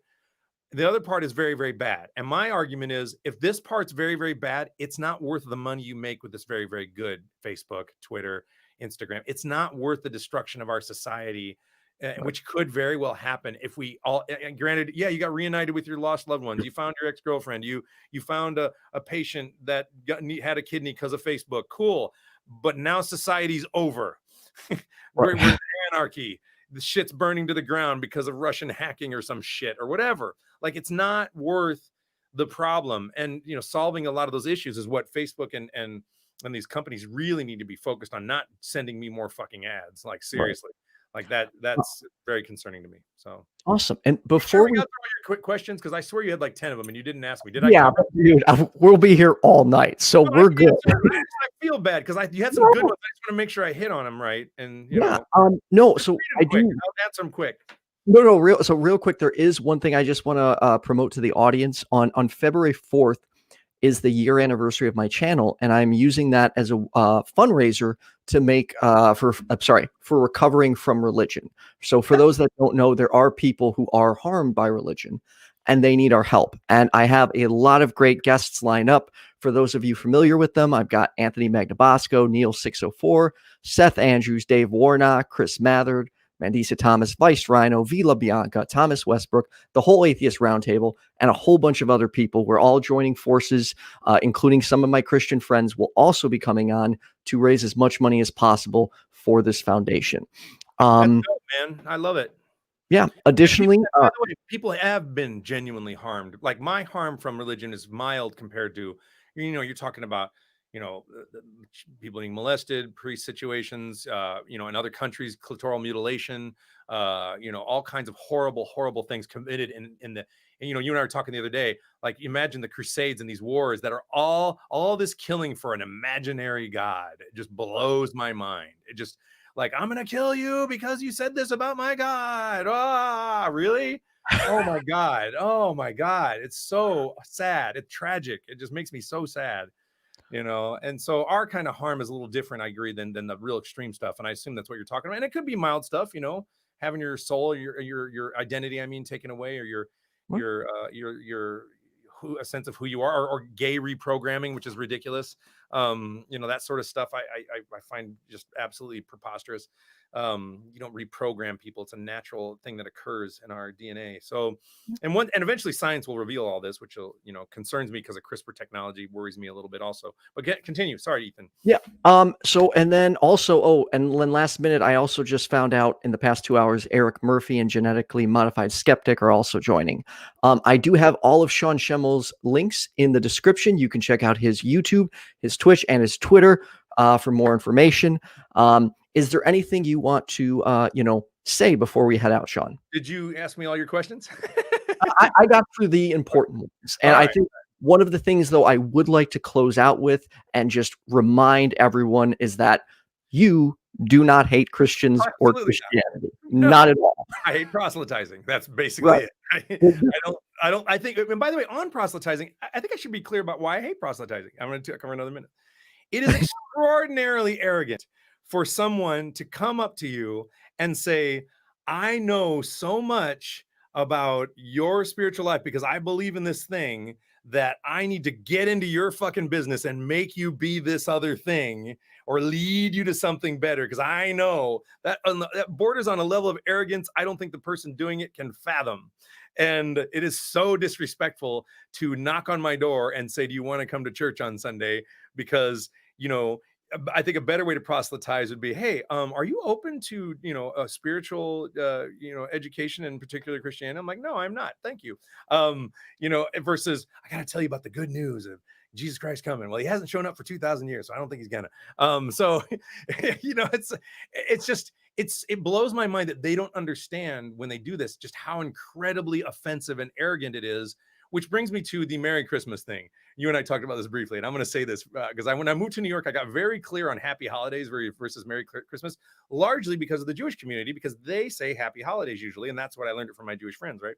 And so I don't mind it when I don't mind saying Merry Christmas to Christians, but when people say it to me, I'm like, I'm not a Christian. So you should say Happy Holidays to me. And I say Merry Christmas to you because you do that holiday. So I'm not saying we shouldn't say Merry Christmas. This is where Trump is completely idiot about, like he is on every single thing he talks about, but every single thing, nothing smart ever. So no, seriously, it's just complete. I can't wait till they string all the bullshit together. It's unbelievable. So I cannot believe it. I just cannot believe it. So that's what trips me out. It's like, and I did notice a certain smugness in phone calls I've had of people very proudly telling me Merry Christmas, like I'm doing it anyway. And I'm like I was on the phone with a tech supporter. I'm like, Merry Christmas. And I'm like, I said Merry Christmas also. I don't care. But I just thought it was funny because I'm like, I'm not trying to remove it. I'm trying to say, while you should be respected for your religion, and if it's Christmas for you, I should say Merry Christmas to you. Conversely, if I'm not a Christian, I don't celebrate Christmas, perhaps I celebrate a holiday, or if I was Jewish, you would say Happy Hanukkah or Happy Holidays, or if I was Happy Kwanzaa or whatever of what I do. So it's kind of like the grammatical thing of Ms. and Mrs., etc. Like if you know they're married, you say Mrs. If you don't know, you say Ms. So if you don't know if I'm a Christian or not, you say Happy Holidays. If you do know I'm a Christian, you say Merry Christmas. If you're not, you know what I'm saying? Right. So that's what I'm saying. It's like, thank you, Trina DeLuca. I will talk all night long. I usually do my chats on Twitch, but I'm going to game on Twitch more. My YouTube channel is not super busy yet, but I'm going to be doing more like what you do on YouTube coming up. And so that's what bothers me about this, like, confusion and misconception about how people who are non-Christians feel about Merry Christmas. I did a Christmas Christmas stream, played my horn and on my Twitch and played a bunch of Christmas carols. I can celebrate the love and good tidings of Christmas without being a Christian. And if you say Merry Christmas to me, I'm just going, okay, you're just putting your religion on me. I don't celebrate the actual Christian part of Merry Christmas. But cool. And there's a certain entitlement there that I think is like this objective reality that's like, well, whether you believe it or not, my God exists, whether you like it or not, and he's on you whether you like it or not, and I'm going to put him on there. And that's total bullshit and totally offensive to those of us who just want to be as respected as I'm trying to respect them. Right. In other words, I don't want all the churches torn down. I just want you guys to do you, and then I do me, and then when we interact, we respect each other's do-ness. Right. That makes sense, like that's all I want. And that's what I want institutional. That's the reason I want separation of church and state. It's very important to me that I want to feel like my representatives are not going to stick some weird ideas from the Bible on the law books. I'm worried about we're going to have like an anti-gay law because some guy's a Christian and he wants to stop homosexuality because it says so in the Bible, and then he votes for it in Congress. I don't want that shit. That's unconstitutional. I do not want it. And it bothers me so much. And it's like, makes me want to leave the country sometimes. So I get very, very upset about that. So what do I want to say? And Merry Christmas, everybody. No, I'm kidding. That's what I'm going to say. No, I do love this chat, and I like talking about atheism and spirituality. And I look, you know what I'd love? I would honestly love it. Would I love it if Jesus showed up and floated down from a spaceship, an alien spaceship or some shit, and then when I die, I wake up, I'm like, oh wow, I'm in clouds and harps and heaven, and there's grandma and all my dead friends. I'd love that. I would love that. It's not going to happen. So, I'm not going to put energy into what has made me suffer. It makes me suffer to believe in something that my cognitive dissonance causes me emotional discomfort. So I guess the thing I would say to fans of mine or fans of you don't have to be an atheist. You don't have to be a Buddhist. I guess the thing I always, actually, I do have something to say because I've actually rehearsed this ideology because I get asked for advice a lot. And if I could impart anything to anybody who looks up to me or wants to be like me, which I don't recommend, fall in love with experimentation, fall in love with adventure, fall in love with, I remember when I was married and I was very unhappy. And my wife at the time bought me this coat that I really hated, but it was really comfortable and warm, but it was kind of ugly. And I remember being sad in my marriage and there are buttons on it. And I remember, touching one of the buttons one day and looking at it. And on it, it said, this is before I got Goku. This is before I got Dragon Balls, before I changed my career from horn playing to voice actor or whatever, everything. And I remember looking at it and it said adventure bound on it. It was like one of those adventure jackets, right? And it said adventure bound. And I thought, that's going to be me. And then I didn't look back, and I got divorced. And then 2 years, and I converted to Buddhism. And when I converted to Buddhism, got divorced. 2 years later, auditioned for Dragon Ball. And I never got to that story about how I can tell you the day I made a decision that led me to being on that show. I don't know if there's anything significant about it mystically. I just think it's important to pay attention to things. So fall in love with adventure, fall in love with experimentation, fall in love with critical thinking skills. Don't trust, but trust eventually. Like really understand that you always have other options and that you like, okay, for example, here's a perfect example. Christians will love this. My contempt for Christianity and my contempt for how I'd been treated growing up when I was leaving Christianity, I came to love Christianity as a religion and other religions much better and much more awesome once I left than when I was in it. In other words, converting to Buddhism and by the way, I'm a shitty Buddhist, but and I have issues with Buddhism also because it asks us to not be human sometimes, and I'm not sure I want to be unattached. I like it sometimes, so I'm on that path as well. So I found that the anger and the frustration I had while I was in the church, I was able to step outside of it and love and support Christianity more and my dad's vision and what he wants to do more for him and respect what he does more once I left than when I was in it, because I was outside and God became and when I say God, I'm talking, and by the way, I talked about this briefly. If there is a God, the very most to me it would be is, I think about the Tao Te Ching and the mystery of all mysteries, etc. And it could be the very fabric of the universe is an organism like a turtle we're on, and it doesn't even give a shit about us. And it's just an energy matrix that's constantly expressing itself without any intelligence. Could also be a God. I don't believe in a spiritual hierarchy. And I used to say, I don't believe in a God that does stuff. And what I mean by that is, I pray, nothing happens. So-and-so still, okay. So now he doesn't do stuff. He's not doing stuff. And so, but could there be an energetic being that is I'm made of the dust of stars, and I literally am. And if God is made of that stuff, then I too am a God. I too am part of the godness of the universe, as are you, as is these drumsticks, as is everything. That could be it too. I don't know. But you know, and I didn't even get to the cosmic nudge, which is something I experience in my own intuitions, where I call it the cosmic nudge when, okay, I'll explain the cosmic nudge because it's too important. Cosmic nudge. Cosmic nudge. So I made this up a long time ago. When I was in New York, and when I was growing up, I would find that if I really, really wanted something that my gut was telling me, or I was trying to get something that I tried to make something happen that really probably wasn't supposed to, and I could tell it wasn't, such as date that girl who obviously doesn't want to go out with you, or get that job you kind of really don't want, or go after money when you don't really want money. And I had a cognitive dissonance around that I would get this nudge in the back of my lower back, and I would be like, if I just pay attention to that nudge, and I would just pay attention to that intuition. And if I ignore the cosmic nudge, which could be my unconscious brain doing math going, no, here's the right decision, dummy. It could be my unconscious, and it's manifesting itself in neurons in my lower back for some reason. I don't know, but it could be scientifically explained. When I pay attention to the cosmic nudge and do the right thing, my life goes smooth and easy and simply. But when I go, I'm going to eat these chips later because I'm late and I want to eat them at night and I know I shouldn't, I wake up feeling like shit. Or I'm like, I'm going to go, I do something at the store that's not nice or whatever, and I know better. And it's not that direct things bad happen. It's not like it's a weird karmic thing. It's all of a sudden my life things just don't go well. The cosmic nudge is one's, and how do you find the cosmic nudge? Well, one way to find the cosmic nudge, which one could call one's original self, or one's core self, or one's unconscious mind, is meditation, or also getting very quiet inside and shutting off out external stuff and really getting peaceful inside and going, okay, what is the truth here? What do I really want to do here? And then just sit with it. And then when it feels in this vibe, and you probably can relate to this, Ethan, you seem like a kind of guy who can, and this is just my own personal experience. When it feels a certain way, you make your move. And yes. Always, you know what I mean? It's right. Yes. You and I were talking about this when we couldn't schedule this thing. I didn't feel right about the week before Christmas, not partly because of Christmas. I didn't feel right after. I didn't feel right because I just started my Twitch, and I was like, this doesn't feel right. And then finally it all just clicked. And then I said, let's just feel it up. Let's do it. And then boom, it clicked. And it's gone very well, in my opinion. Now we may have some backlash or some shit later. I don't care. It's fine. I'll explain on my Twitch. Hope not. I think we've been pretty clear. Well, I don't hate anybody except evil people. And I don't even know if evil's a thing. You know what I mean? Like, this objective idea of good and evil is that is evil. And we know evil when we see. I'm like, is it? I don't know, because I kind of like Thanos. No, I'm kidding. I'm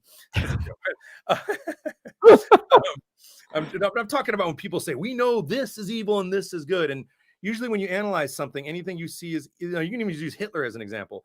You could probably go back in time and you take his biology and his mindset, and then you prime it with all these actions that happened to him growing up and all the conditions of what was going on in Germany post World War I. And you've got a perfect guy at the right time to kill a bunch of Jews and fucking destroy the world. Same thing happened 4 years ago, except he ended up not being Hitler, thank God. But, he ended up being just a proto wannabe. Amateurish. Yeah, asshole. He's a total asshole, and nobody gets it. And like, he is not fighting for you. He is read a fucking psychology book, man. Classic narcissism. He does not give a shit about you at all. And I almost voted for him, Sean. I was 1 month away in 2016 because I was still Republican. I was 1 month away from voting for him, and then I kept listening to him. I'm like, I can't. This is ridiculous. I can't support this man. Unfortunately, I did not vote for him. That's impressive, man. I'm really impressed with you, man. You got a good thing going here, and I guess we can wrap it up now. I appreciate the comments. Let me just go real quick and say thank you to everybody. McDonald. Yeah, go ahead. Before you do that, I do have to thank my top tier patrons for your support: Jonathon, Friedel, Mercy Face, Cindy Plaza, Kenneth, Leonard, Kathy, Letto, JumpandShoot, Ian, Oz, Ian, and Valerie. Thank you all much for your continued patronage. If you like what I do, consider becoming a patron for as low as $1 a month. Link is in the description. Also, all of Sean's links are in the description as well. And I do want to give a special shout out. I didn't know the core existed, but all of you are awesome. Like, I was actually nervous. I had mods on standby. I was like, are we going to get trolls? Dude, your fans rock. They're so polite. They are so loving. Thank you so much. Yeah, I see all my core in here. They're awesome. And I'll be on Twitch. Probably not tonight. I've been streaming for 3 hours, but I'll probably be on tomorrow, the next day, and over the weekend. And I got some exciting things planned for green screen shit. I'm gonna do some funny shit. So, but I didn't get the stuff yet. I got to order the shirt. So anyway, thank you, Ethan. I really impressed with what you're doing. And you know, anytime if you ever need me again for a roundtable with a bunch of other people, you know, I'm hoping to do it. And you know, I appreciate you. And Thanks, Sean. you're welcome. And so thank you for having me. And thanks for listening to me go on and interrupt you a bunch and shit. And dude, this was a fun interview. It was fun. It's kind of what I've been going for. Like, I finally got the interview where we're not just stuck in one singular topic. Like, I loved this. So thank you. You know why, Ethan? You know why? As I was saying earlier, and this has just been a weird thing I've had since I was a kid. And any spiritual person can tell you that it's all fucking connected, dude. It's all connected. Like all this, even Wonder Woman, it's MCU, it's all connected to everything we're talking about. It's a giant. If you've read the Wheel of Time books, my friends, we are all Taverin and the wheel of the web that spins. For those of you like the Wheel of Time books, those are my favorite. So anyway, I'll let you go. Thank you, Ethan. I'm sure my girlfriend's like, where the hell have you been? I think she knew this was going to be long, but I gotta go. Yeah, Sean, just stand by for one moment. Everyone, thanks for tuning in, and thank you. have a good one. All right.